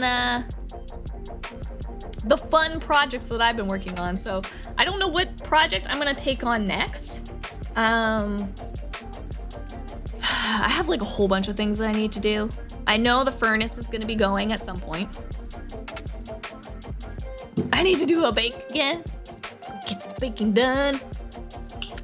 So I know like the furnace needs to be replaced at some point, which is an expensive, not so fun one to do.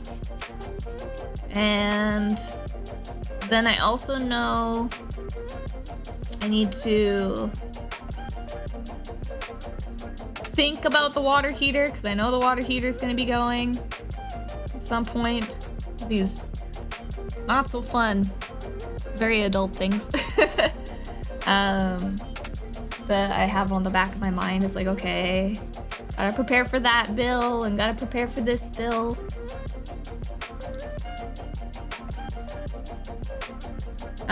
But I kind of wanted to possibly renovate the laundry room next, because I think I could get better use of space out of that. So I have like just a regular water tank. I would kind of want to add in a tankless water heater, because they're actually quite good and not any more expensive than like a tanked. water heater. So that's super tempting, because if I do that, I gain so much space in the laundry room.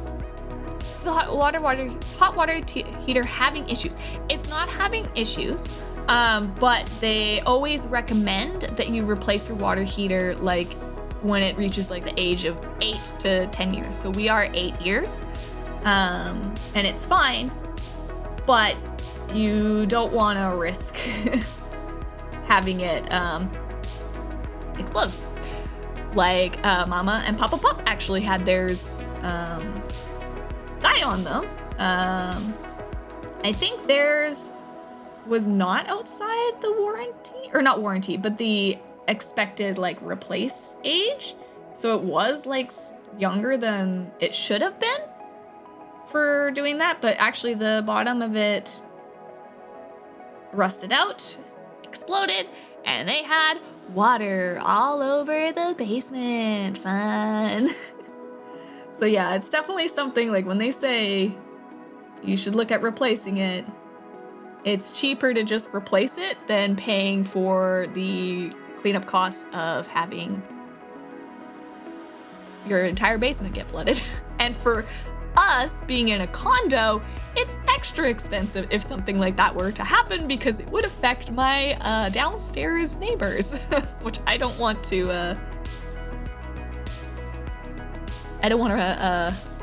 have them angry at me. They're very nice. I've got nice new downstairs neighbors. I want to make sure that I keep that nice relationship. Hot water tank exploding sure would put a dent in the streaming schedule, yes. Yeah, they're also more efficient. They are. They're like better for the environment too, for hot water tanks. And like they take up less space. So I'm like, it makes sense to have a tankless hot water system in a condo here, right? Because like when you're so stretched for space in a condo, yeah, it just makes sense.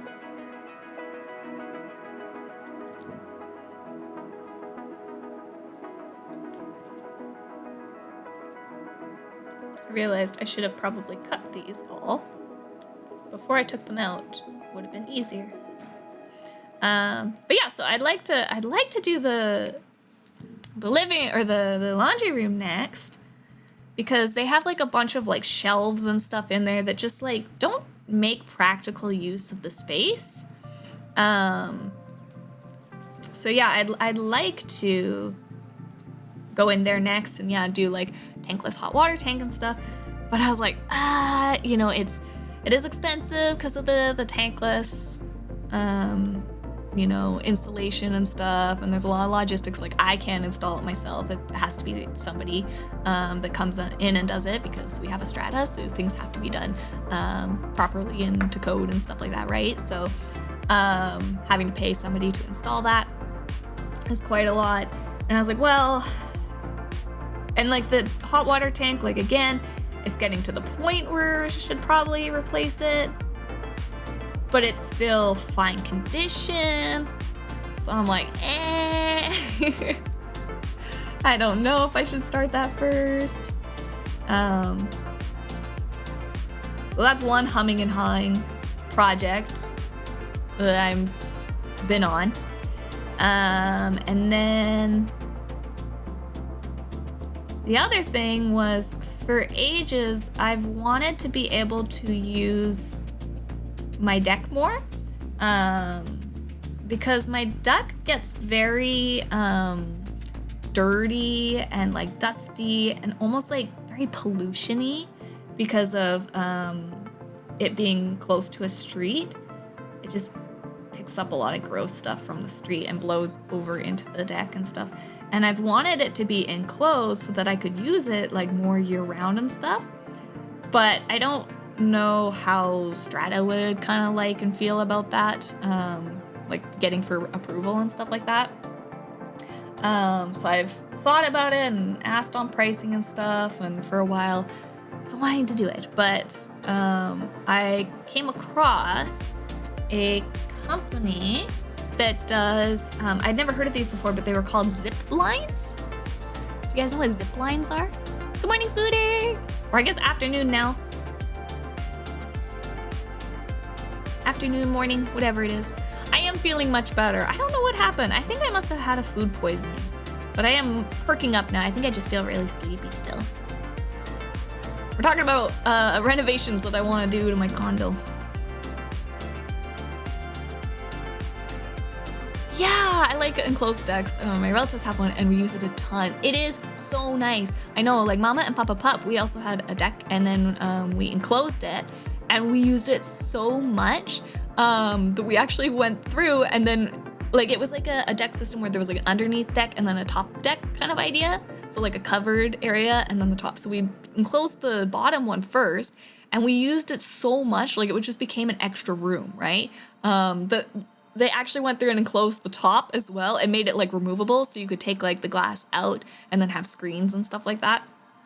All like hand done DIY and stuff. So it's not any of those like fancy enclosures that companies do and stuff. But it's like so much more useful, right?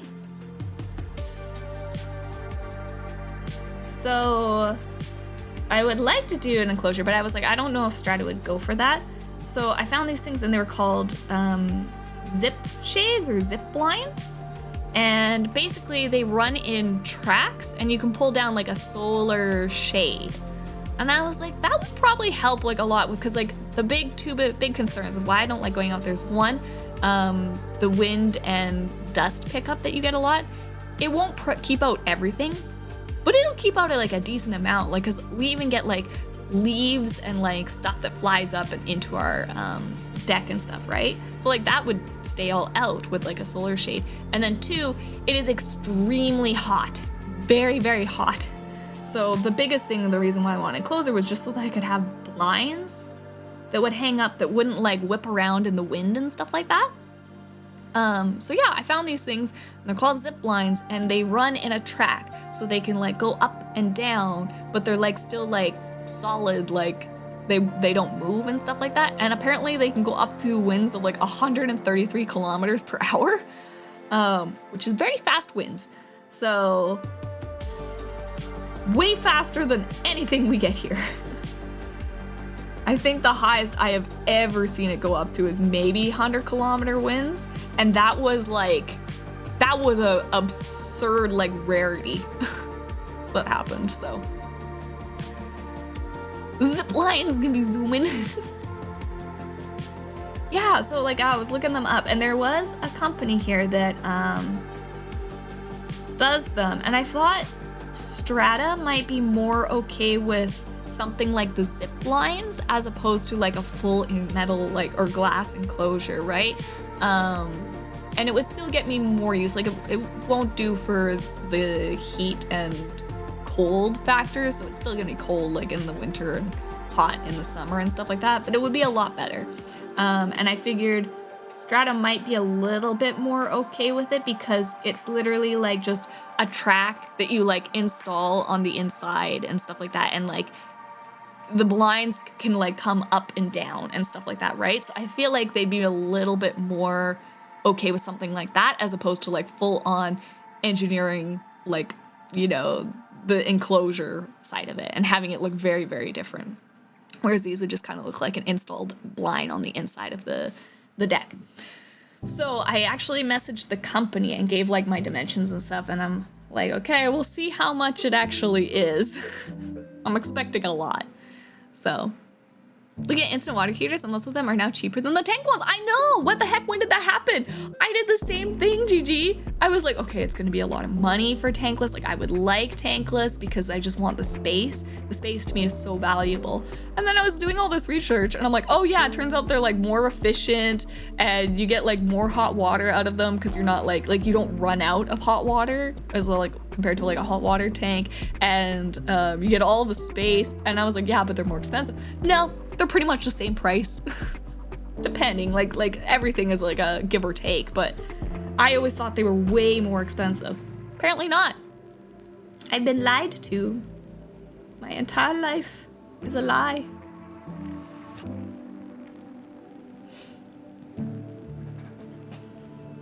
Yeah, so I think the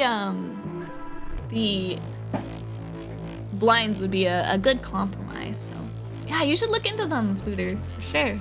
And hi, Bubby Jr. So I'm hoping that maybe that'll be something that I could afford. We'll see. We'll see. I'm still expecting it to be just like astronomically expensive. So. Also, hi Saibe! Thank you for the raid. How was your stream? We got you a shout out.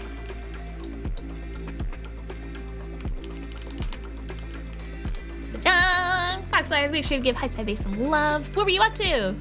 We are, I'm just like chilling, cutting a mold that I made for our Legends of Runeterra card.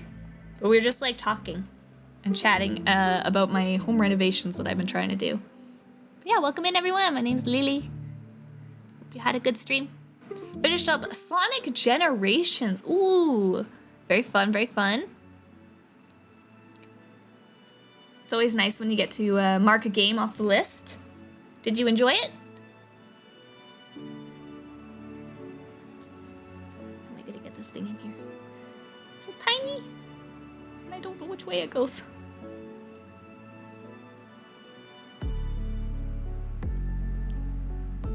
That kind of worked. Oh no, is there a bubble? I had a bubble. You made the mold? For what? Oh, it's a silicone. I had a whole bunch of leftover silicone from when I made cosplay molds and stuff like that.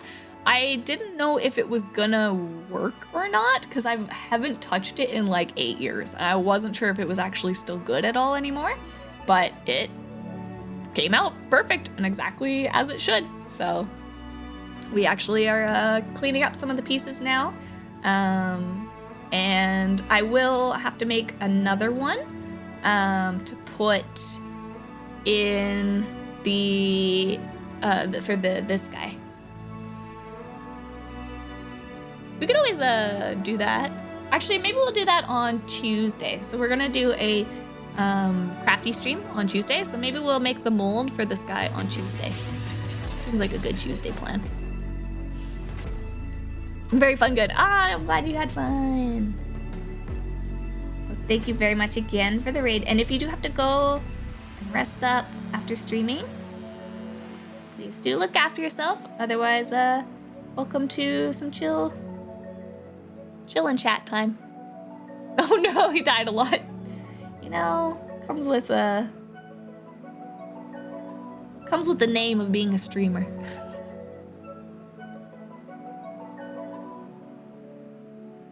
I'm also getting super hungry here too, because I didn't really get a breakfast. I got a breakfast and then breakfast did not agree with me. Oh, I thought it was a candy mold. Well, this silicone isn't food safe, but if it was a food safe one, it could have been.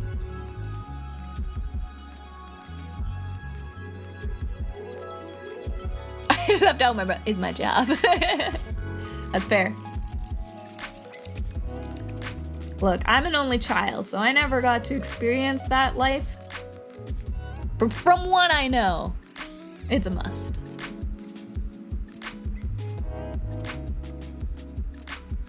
Cool. See, the other ones came out so nice, and these ones are not as nice. But that's okay. This one's gonna be annoying to cut out. Really heckin' annoying. Cut out some of the rough flashing.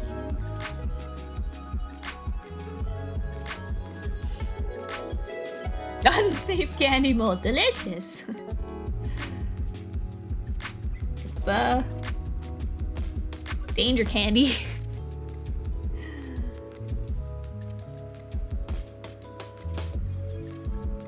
C in the candy stands for cancer.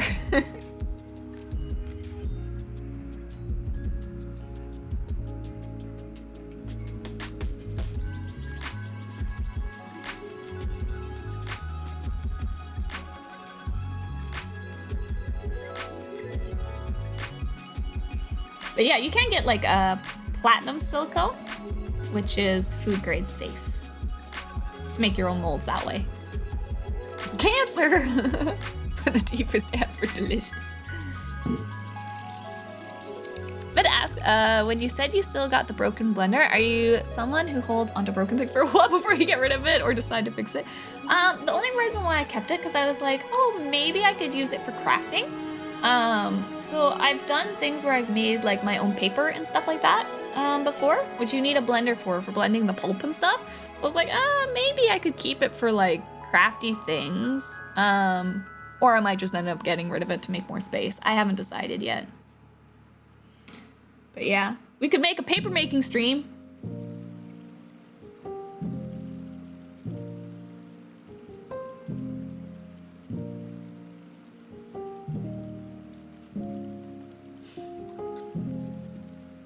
Hello, Fox. Welcome in. Also, wait, Fox, did you donate to me yesterday when I wasn't even streaming? Thank you. I was like, what the heck? What is this? Maybe. The panic. Thank you. I appreciate it. Just chilling, making some, was it lunch or dinner? I don't even remember. I was in the kitchen making some kind of food. I can't get those peas in. How do I do it? Maybe I can just like cut the wing to start. Okay, we'll cut the bottom of the wing to start.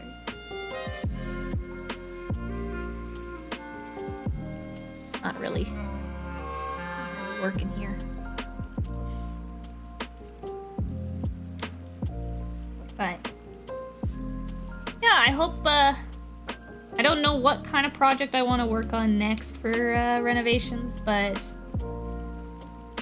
I'm basically working my way around the house and at the same time putting off a kitchen renovation. I really want to do a kitchen renovation, but they are pricey and a lot of work.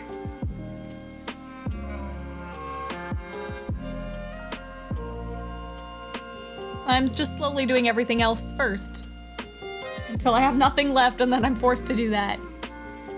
And the floors, those are gonna take forever to put in. Kitchen renovation, like no appliances or just cabinets? Just the cabinets. So I actually have new appliances that I bought a while ago. I guess they're not very new now, but they're still new enough because my dishwasher broke. So I had to get new ones.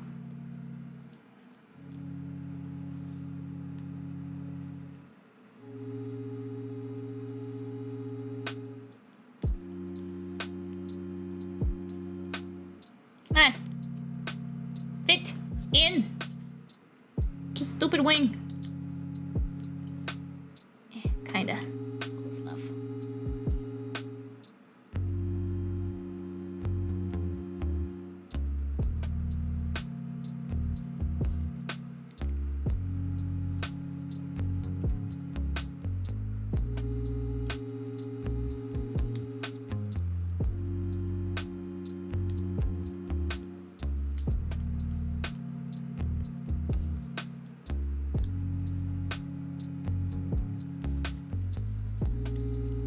Yeah, dishwasher broke. A long time ago now. Probably like 4 years ago now. I don't even know if I was streaming then when that happened. I don't think I was.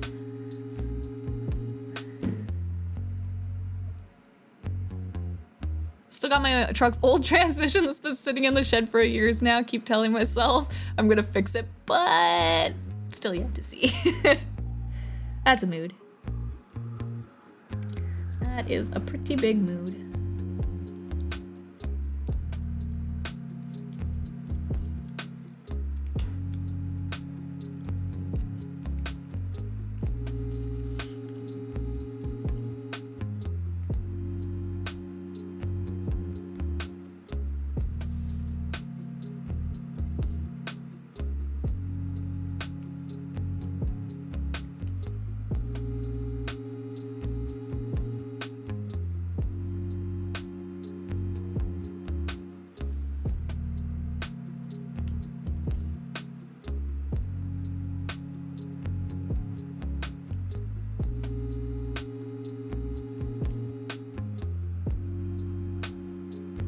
Stuff is so staticky and it just sticks to you.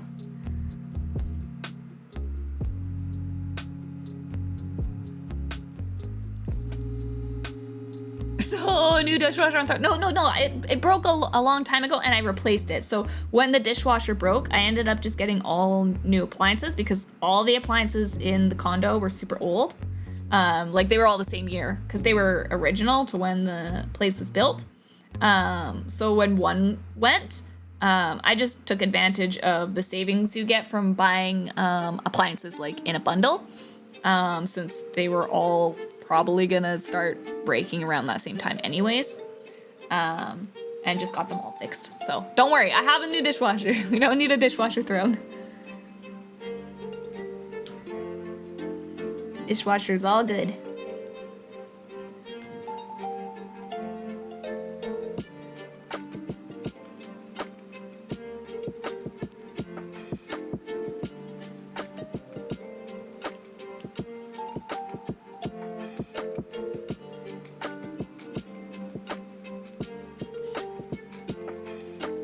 My oven broke and I'm still trying to clean up the area around it to replace it. Oh no. Got a dead toaster oven at my kitchen counter and I keep telling myself I'm gonna take it apart and check for burnt out fuse, and then it never happens. We've all been there, Spooter. All been there. Actually, it's really cool. My city has a thing that is, it's like a fix-up trade. I don't remember what they call it, but basically they make it so that if you have any broken appliances and stuff like that, you can bring it to the college here and the students will fix it for you. So they have like, you know, different students in different like trades and stuff like that. So it's like, oh, maybe you have like a wagon that's broken and needs to be welded together and stuff. So they get like the kids to practice their welding and stuff like on your little broken wagon and hopefully fix some things that, you know, will be like, instead of going to the landfill, you can get them to fix it because they know how to do it, and they get some experience in practicing some different things and looking at broken tools and trades and stuff like that, and you get a new item for free. Yeah, it's a super cool program, and I've used it twice. I've gone and participated in it. So one time it was broken. Like there was a professor, teacher person that was like looking at it for me and stuff like that. But it was broken. We couldn't figure it out together, so couldn't save that one. It was an air compressor that wouldn't cut out. It would just keep running. Like the safety flick wouldn't flipped over and stuff like that. And it was like because there was a leak or something. Like, it wasn't like that it was unsafe. It was that there was a leak somewhere and it just wouldn't trip saying that it was full because it kept escaping gas somewhere, but we couldn't figure out what it was or how to fix it. So that ended up having to go, but like, it was like, you know, it was worth a shot, you know, asking somebody that was like smart with that kind of stuff and see if they could fix it. Cause I'm a pretty handy person myself and I can figure out a lot of those things too. But I was like, I have no idea. So I was like, okay, I'll try bringing it to a more professional than I. And then the other thing we did get fixed, but I don't remember what it was now. I can't remember what it was, but like there's a whole bunch of things like, oh, maybe it's like a woodworking, like you had a chair that was like an heirloom or something and you want it, like it has like a broken leg and you want it pieced back together and they do it like as seamlessly as they can and stuff. It's a very cool program. And I look forward to it. I think they call it the Fixing Cafe or something. So like at the event too, like while your stuff is getting fixed and stuff like that, they have like coffee and tea and like a little seating area that you can like sit at and have some coffee while like the tradespeople work on your stuff. It was really, really cool. One student takes out the duct tape. Don't worry, I got this.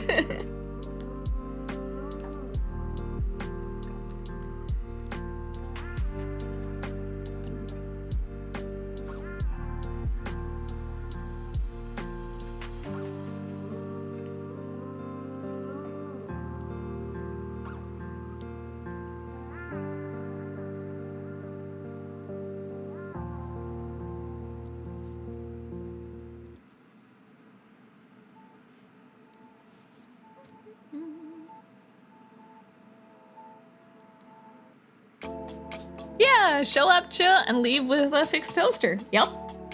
There's a lot of appliance fixes. But it's like sometimes it's like, oh, the machine is perfectly fine, but the cable or something got like broken off, you know, like the plug-in part, so it needs a new plug on the end. But you know, I'm a single mom, I have no idea how electronics and stuff work. Can you fix this for me, right? And save me some money. And then they're like, oh yeah, like that's something super easy that like, you know, they can do, and then they don't have to spend the money on buying a new blender, and it keeps it out of the landfill. It's a win everywhere, you know? It's a really, really cool and smart program.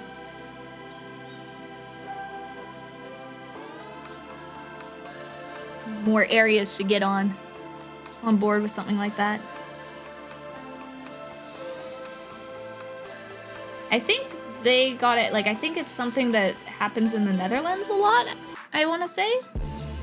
Where they do those like trade fixer-up things or something, so they were like, oh, we'll try it here. And yeah, it did really well in the first year, so they keep doing it now.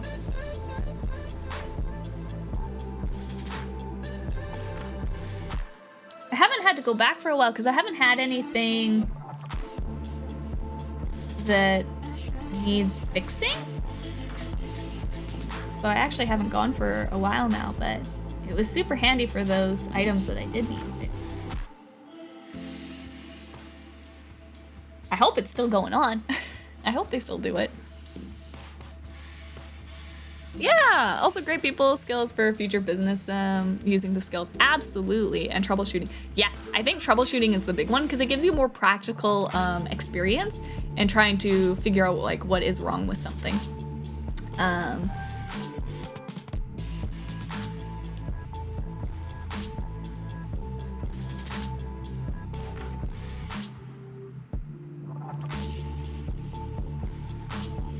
Trying to figure out what the problem is, I think, is like a huge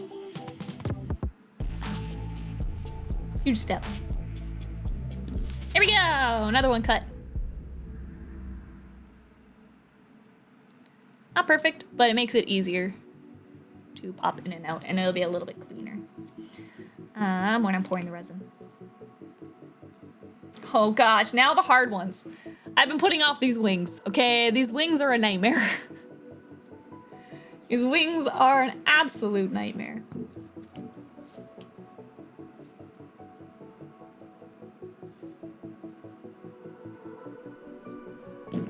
How am I gonna do these? I guess I'll pop them back in. If they'll go back in. Come on. Come on. Wiggle your ways back in.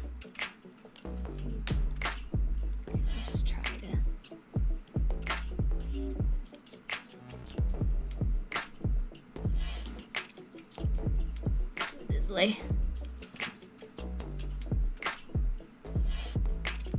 I'm gonna crack it again.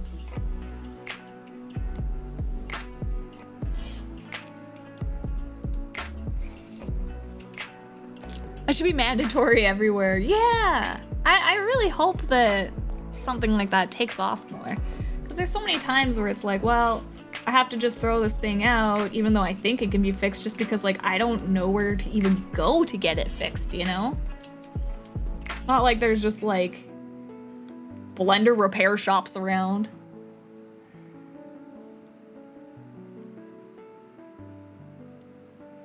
So then it's like, yep, I guess landfill it is.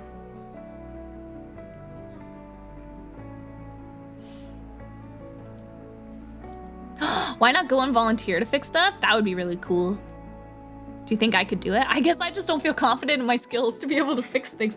But I don't know if they actually do volunteers for people fixing. They might actually, because I think there was sometimes like some old grandpas and stuff around. Like I think they had like a shoe cobbler and stuff, right? So that people could get their shoes fixed. Where it's like, oh, it's not necessarily like a trade that they teach there, but it's like something definitely useful for that place. So it's like, oh, the person I think volunteered their time because they're a shoe cobbler. Like I might be able to go and like offer my time for like maybe seamstress. That'd be cool. fix some people's pants.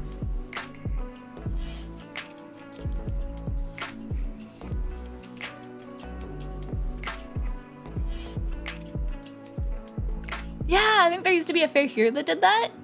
That's awesome. I do hope more places do stuff like that. Ah, I remember walking by and saw a guy fixing somebody's shoe. A shoe cobbler. Apparently that's like one of the dying trades. Shoe cobblers. Apparently seamstress is like another one. Nobody knows how to do seamstress work anymore either.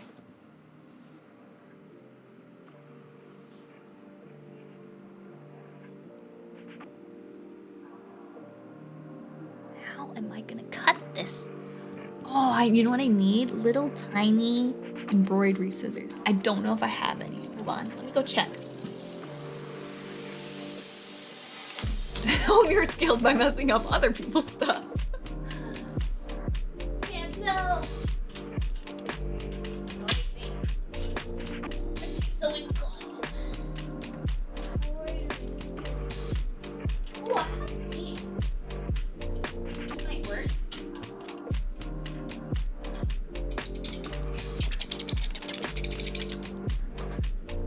They might work.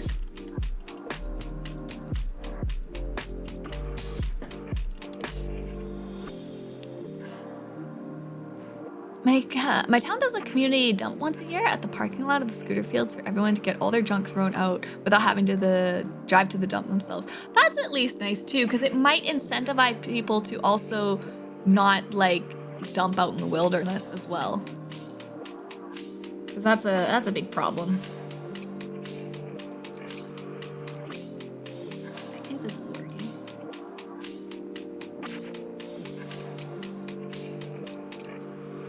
Kind of working.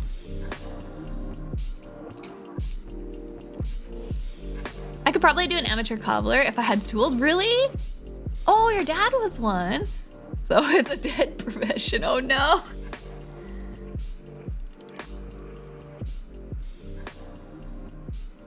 You're not picking up the family cobbler store there, Spooter? I mean, I'm not a seamstress myself either. Mama Pup is on the seamstress side of things.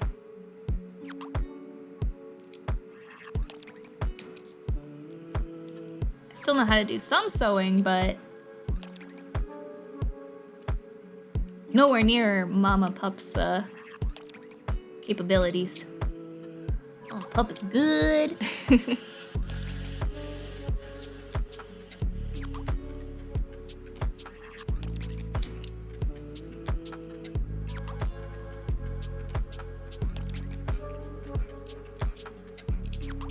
There we go. We're working. It's doing good. For a few years, we have a community pickup day where you toss all your stuff on the curb and they pick it up. Oh, that's nice too. There's a cobbler in the town I live in. The business must be doing well. It's been here a while. Yeah, because it's probably the only one for miles. So if anybody does need things fixed, they go there.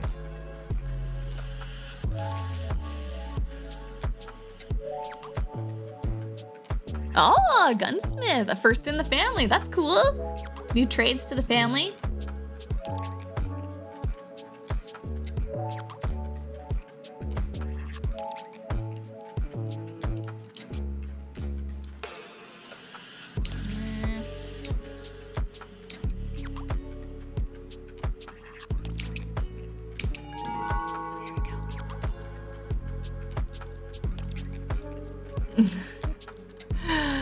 Hello, Abandoned. Welcome in. Thank you for the follow and welcome to the Foxfires. Go on. Hello, hello. I'm doing good. How are you?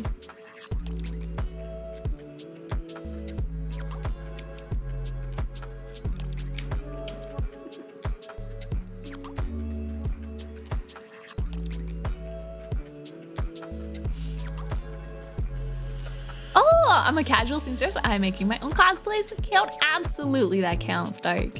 Absolutely. Cosplay takes many a tools of the trade. Good at work right now. Ooh, I hope it's not too stressful. Hopefully you get some nice chill, relax time even at work.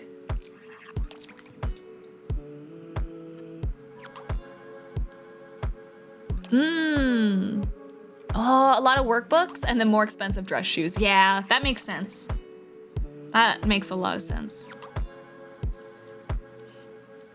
I feel like you'd see a lot of like family like heirlooms and stuff too, that like, or maybe like things that have been handed down, you know, and hold a lot of like sentimental possession.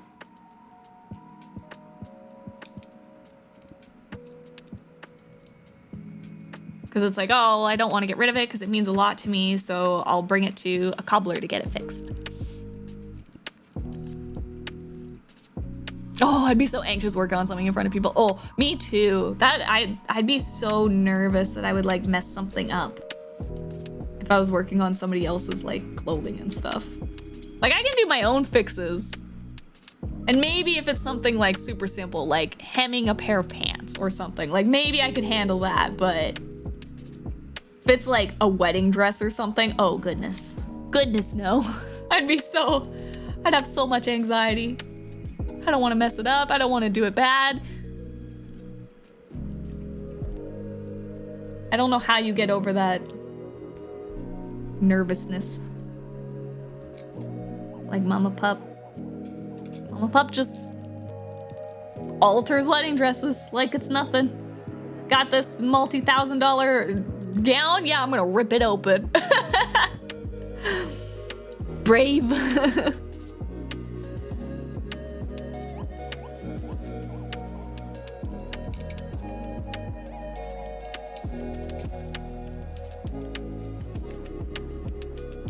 Fix the wedding dress with black thread. Actually, I think Mama Pup has gotten to work on a couple of black wedding dresses before. There was a trend of some black wedding dresses for a little bit. I remember that. Not a lot, but it happens. And colors of wedding dresses too. Actually, a really, really weird and like unique one that Mama Pup got to make one from scratch that I remember was, what is the kimono with like the 11 layers things? Do you know what I'm talking about? They're like the fancy Do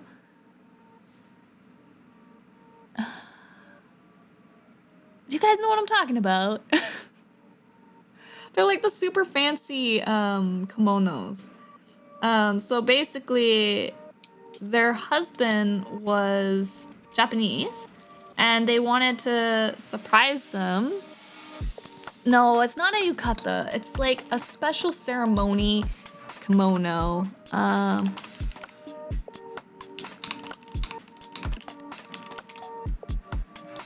Oh, it's 12 layers, sorry. Junihito. So, Mama Pup, because this was something that, like, obviously she wouldn't be able to, like, afford buying one in Japan, because they would be super expensive. And, it's not something you're gonna find here at all. So, she got, Mama Pup to make her, like, this, Junihito, for her wedding gown. And it's basically a super elaborate, like, layered. I don't think it was like an authentic Junihito. It might have just been a ceremonial kimono as well too. But it looked like, to me, like the look of it when it was all done looked like a Junihito. So that's why I'm using it as comparison. It looks like this. See how many like layers and stuff? So it's a kimono with 12 layers. So it's not like didn't make like any official ones or anything, but it looked like this just like big extravagant kimono in like her favorite colors and stuff like that. And it was beautiful, absolutely stunning. So it was like a surprise wedding dress. I guess most wedding dresses are a surprise for the husband, but This one being a more unique one, for sure. And she looked stunning in it. She even made like her own little like hair pieces and stuff. Like usually there's like these flower hair pieces. She made them all herself. She folded them like little origamis. It was really pretty. So that was like a really unique one that I remember Mama Pup getting to do. Mama Pup's like, I've never made a kimono in my life, but here we go. I better learn.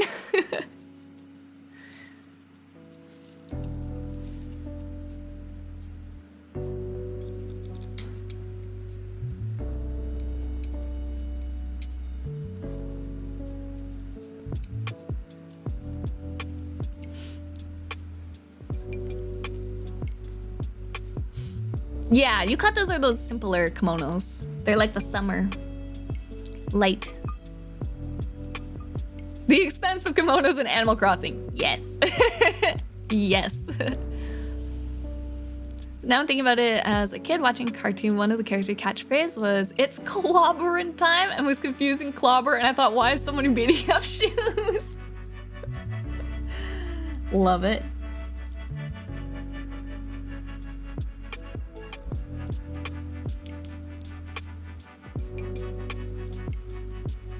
There we go. I think hopefully this will be good enough that I can get the... It's really hard and tiny to see. But I got most of the flashing around, so hopefully I can at least get like a toothpick in and like get some of that resin into these pieces. It's gonna be a nightmare. Nightmare and a half. I'm wondering, can I use... I wonder if I can use UV resin with this silicone. I probably could, because that might give me more time to work rather than using a setting resin.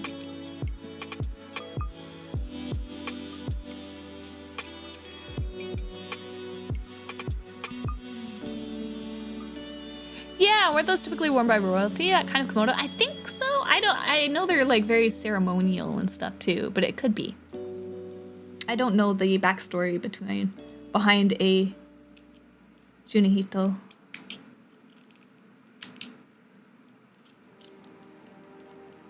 But I know they are very, very special. Very important. And a nightmare to put on and off. Like, I don't think the models can like move themselves because it's so much weight. Like, I think you just stand. Like, you go into the place where you're supposed to be and then they dress you and you just stand there. I don't think you can actually walk because it's so heavy.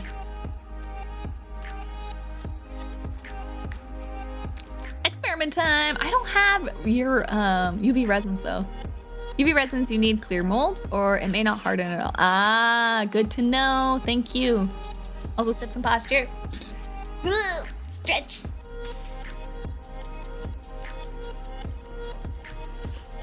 Need to use the bathroom? Should have thought about that 2 hours ago because it's gonna take that long to take it off. Yep.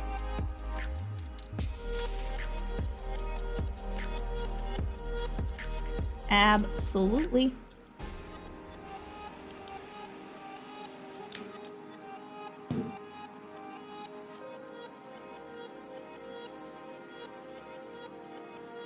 Wait, is it legal if you buy a Gundam, for example, make a silicone mold and replicate it for yourself alone, asking for a friend? Yeah? I mean, you're just making it for yourself, so I'm sure it's totally fine. Related to this, people, you know, Nendoroids? I've wanted to do this myself. If you don't get... Hi, Sci-Fi and Chance! Right after each other. Anything is legal if you don't get caught. I don't condone this. I don't condone this. So do you guys know the Good Smile?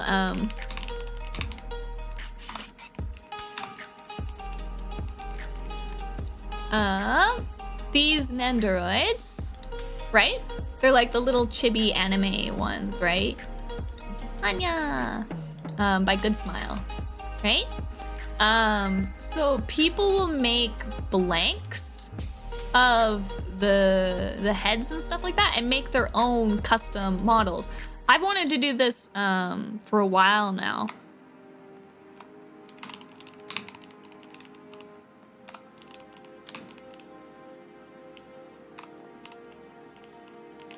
Can't type. Yeah, so people will like make their own custom ones.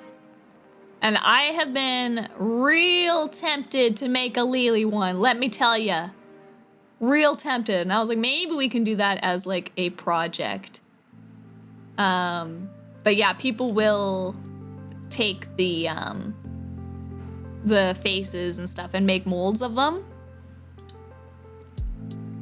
Yeah, so like you can see like this person's made molds of like the arms and the feet for this style of like figurine and stuff. And yeah, you can just like make your own. See, here's a mold for the head. And like there's the Nendoroid dolls too that you can buy. So there's blank dolls that you can buy that are Nendoroids, and you can put like, you can sew real life little outfits for them, right?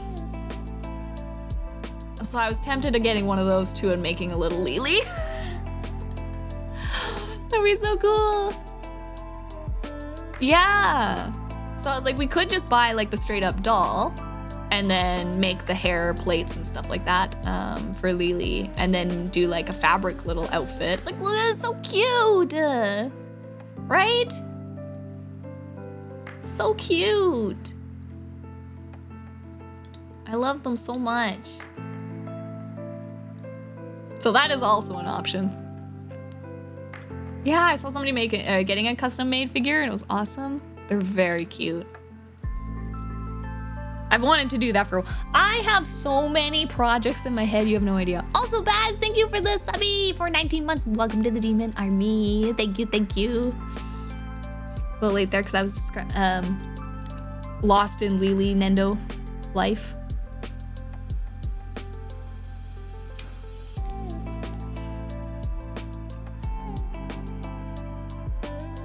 Yeah, making a little literal pocket Lily. Be so cute. It would be adorable. I really want one. But yeah, the amount of projects that I just have in my head at all constant moments that I have researched. This is why I need ADHD medications. The amount of projects I build in my head without building in real life for many years. This is one of them. This is literally one of them. I've had building this in my head since Runeterra came out. Legends of Runeterra. It's literally been an idea in my brain that's taking up space forever. Enjoy the lurk bad.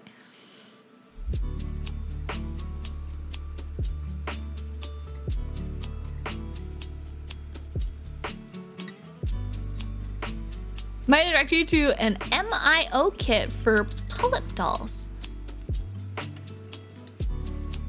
MIO kit. Pull-up dolls. Bigger and easier to sew for. Oh, are these like ball jointed dolls? Yes. Yeah, so that's the other thing is ball jointed dolls too. I've always wanted to do an outfit for one of those too. Yep. Absolutely. It is bigger. But sometimes I just want something super small and cute too.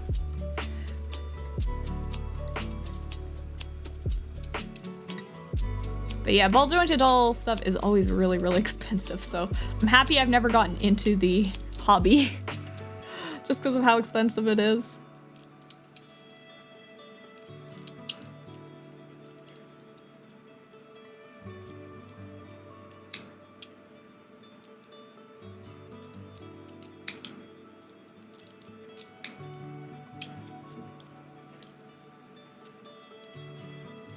Ah, they're similar but cheaper than ball jointed dolls. Gotcha. Cheaper is nice. I think those Nendoroids are pretty cheap too. Like the bases.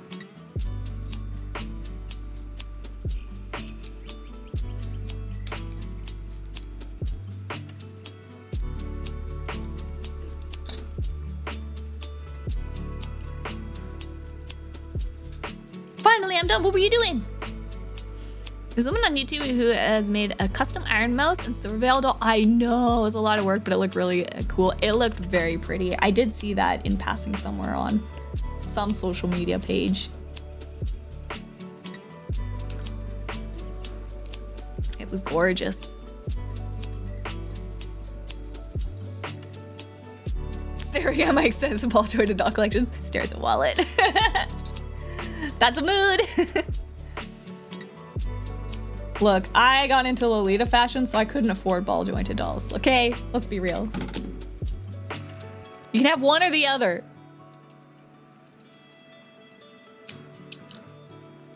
You can either dress yourself up as a ball jointed doll, or you could dress your dolls up. You can't afford both. Actually, there was a Lolita, and she did both, and I was like, oh my god, how do you have money left?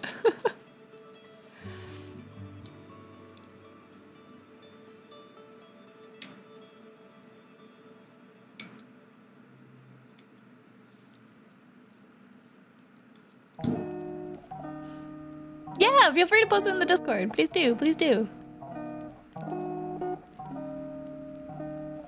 Moonlight Jewel. I don't think I know that person. Haven't heard that name before. Stares at my Lolita dresses. I knew it. I knew it. Now you really have no money. How many kidneys have you sold, Dark?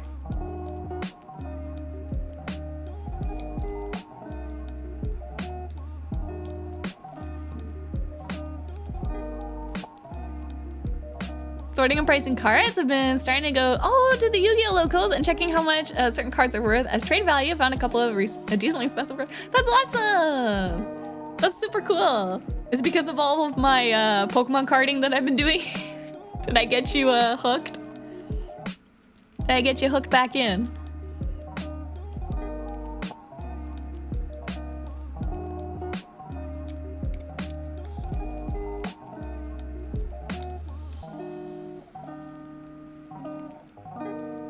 Yep, plus the cosplay and convention hobby to top it all off. We sound very similar here. I can definitely relate. This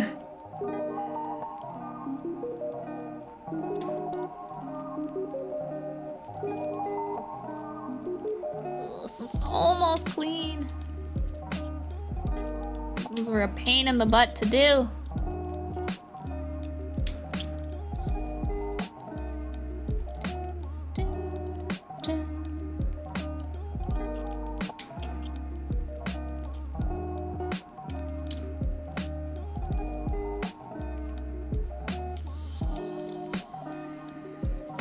One side is definitely a cleaner mold than the other because this other one I broke and it has like some, it's got like some ugly pieces in the mold. I'll try to cut it out, but don't know if I can. Sorry, you're probably not gonna be able to see anything while I get close here. Please! Get out of the mold. What you making there, Lily? This is the mold for our pieces that we made for our Kindred card, if you remember. We were working on this frame piece. And I pulled out all my old mold making supplies. And now I'm just cleaning up all the like bleed over from the mold.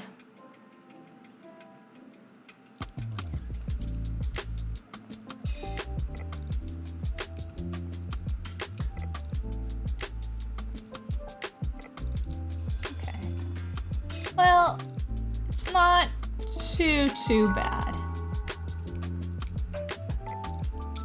Hopefully it'll be good enough that I can just clean it up later.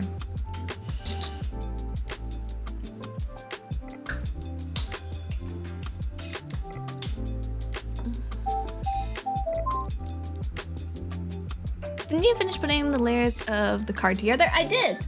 It is right here.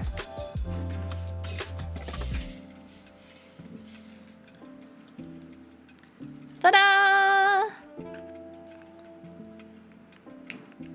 Ta-da! So it all lights up. So we'll have to still make the back case for it. But this is the little border that goes onto the card. And these little pieces are pieces that set into here. So like this is like the mana gem that's on the card, right? But it's usually clear with like a number, right? So I want these little gems to be clear, not opaque, like these 3D printed opaque parts. So we had to make a mold of all the little parts that I want, and yeah, then we'll make copies and make a little border.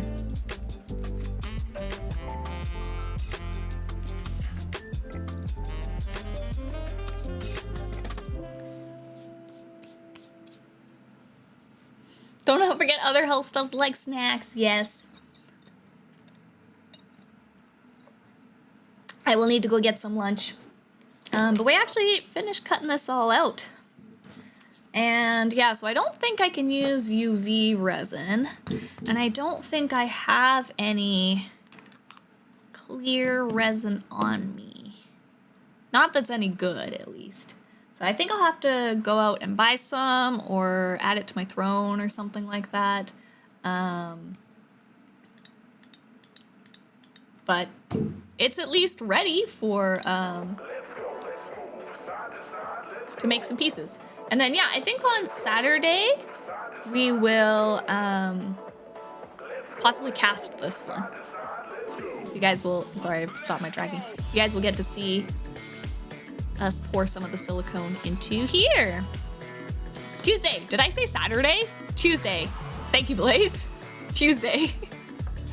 So it'll probably be like a afternoon stream-ish. I haven't decided when, maybe around 12 or so, I'm gonna guess. Around lunchtime, I'll probably eat some lunch and then start up the stream on Tuesday. And then maybe we'll get to paint it too. We'll see. We'll see, we'll see.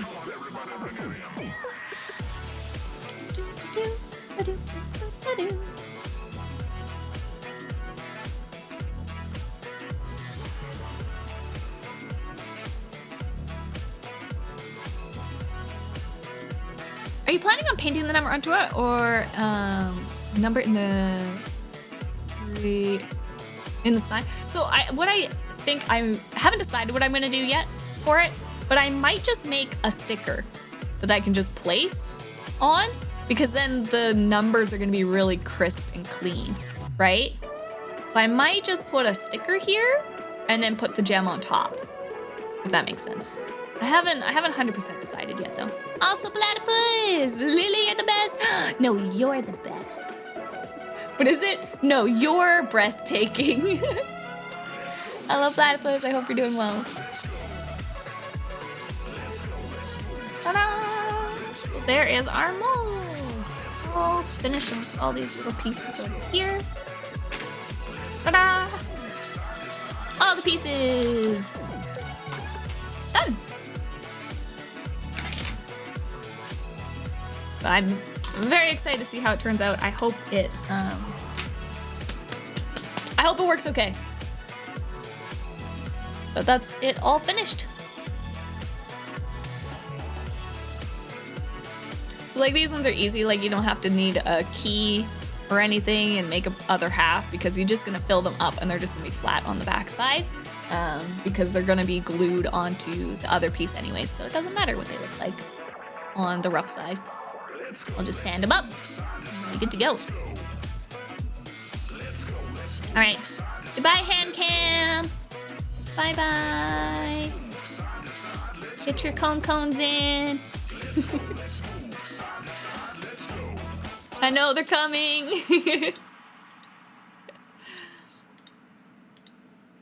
There they are. All right, Blaze, they go, go. Nya, nya, nya, nya, and nyada, nyada, nyada, nyada. All right. Bye, hand cam. Bye, bye. Turn that off because it's probably going to be very hot. And turn back our video on.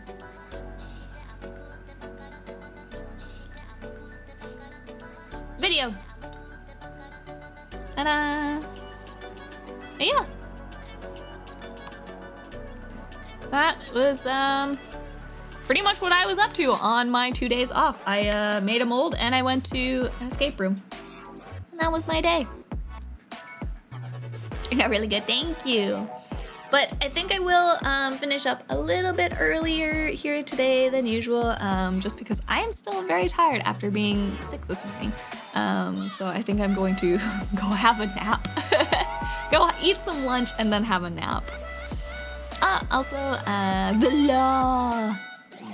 Thank you for the follow and welcome to the Foxfires. Go, go. Yeah, get some resties. I will. I am feeling much better though now, so it must have been just a case of food poisoning. I think it was just so weird that it was like after I ate breakfast, because yeah, usually if I get like food poisoning sick from the night before, it's usually as soon as I wake up I feel nauseous. But I like woke up, I was totally fine, ate breakfast, and then doom and gloom hit me. Thank you, I appreciate it. Let's still find us a raid target though. It's just because I'm gonna be heading off. Doesn't mean that you won't be looking for a suggestion of somebody to watch. So let's go see.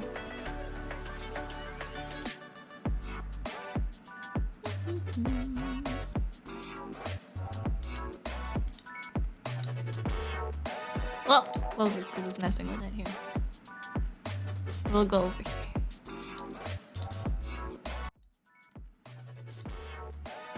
We go over here.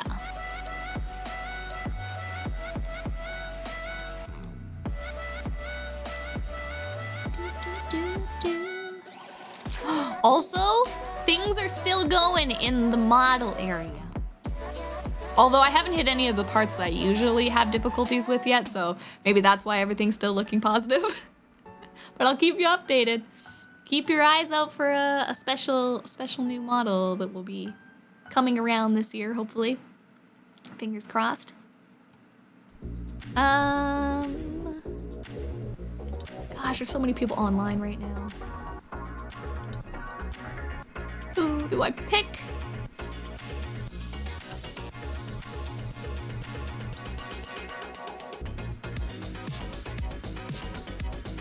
Who do I pick?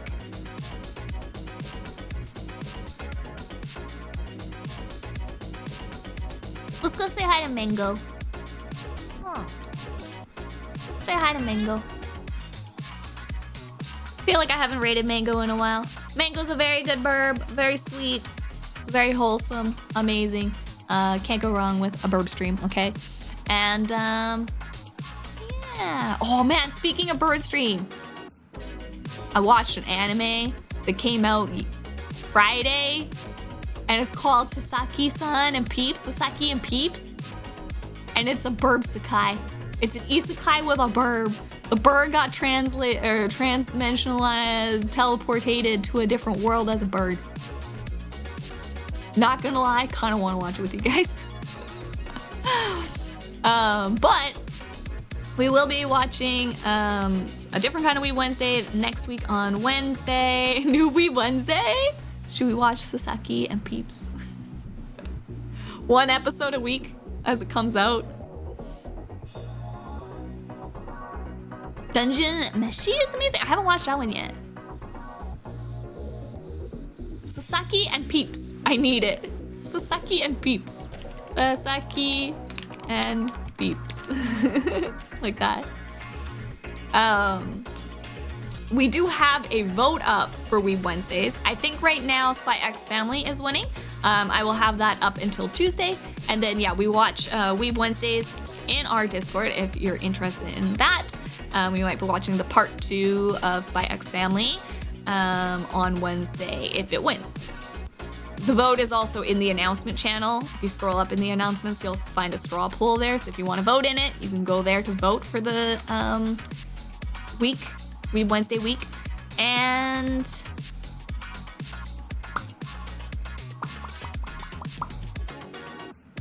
I think that's everything. Tuesday, we're gonna do some art, probably around 12 in the afternoon. We'll do some airbrushing, possibly. I'm not sure, or more mold making. We could just make a mold. And then maybe I can get enough stuff to make some, use this mold that we just prepped. I don't know.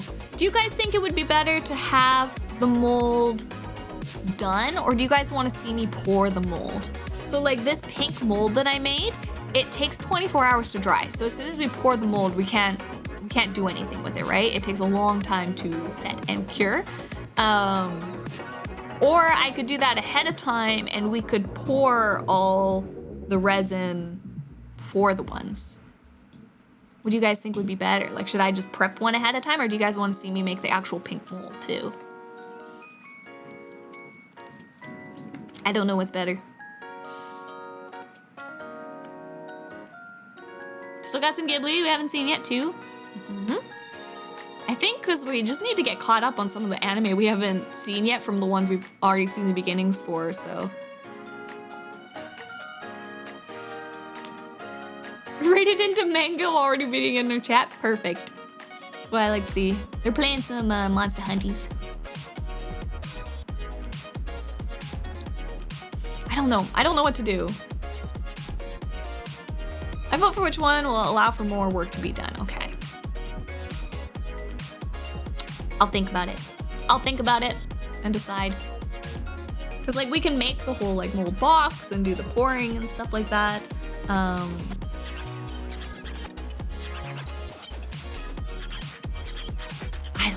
I don't know. I'll think, but we'll try to do something crafty on Tuesday for sure. I don't know what it is yet, but we will do our best to do something. So we'll have that, and yeah, Thursday we'll be playing a game of some sort for sure. I don't know what new game we're gonna play yet, but we'll do something. And yeah, I think that's everything. That's everything. So raid for Mango.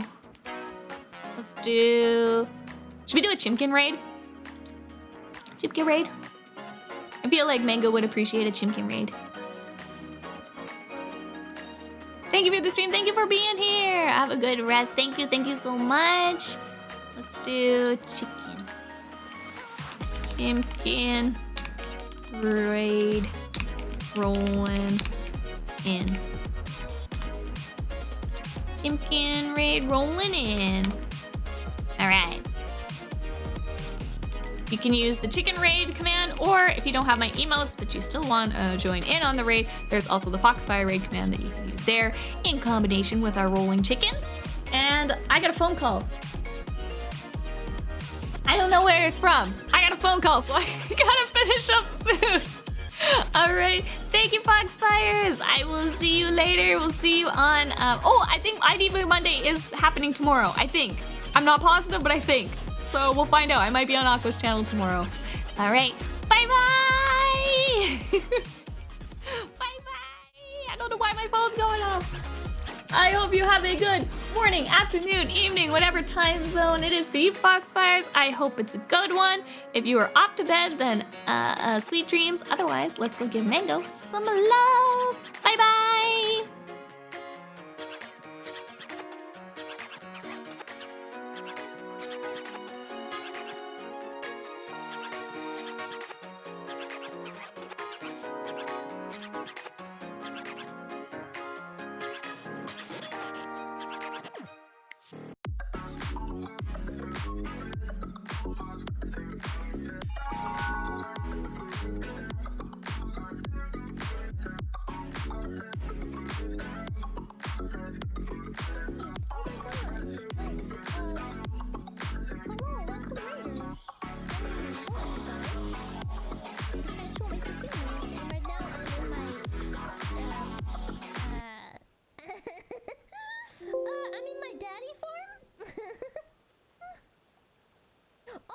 I see the golden monkey. Come here. I got it! I got the golden monkey! Let's go!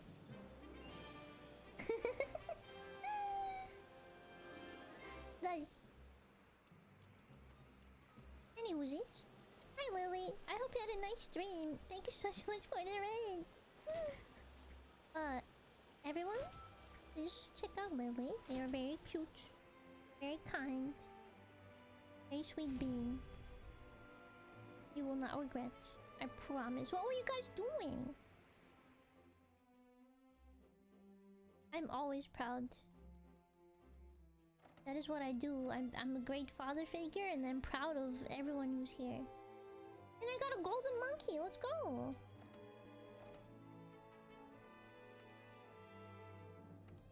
Yippee!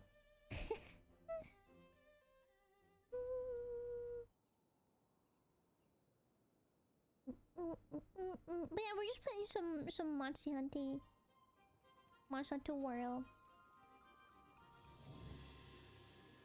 Sorry to interrupt. My neighbor's calling for help. I hope you have fun with the Monster Hunters. I'll hopefully see you when I return. No worries, Lily. Take care of your business. Take care.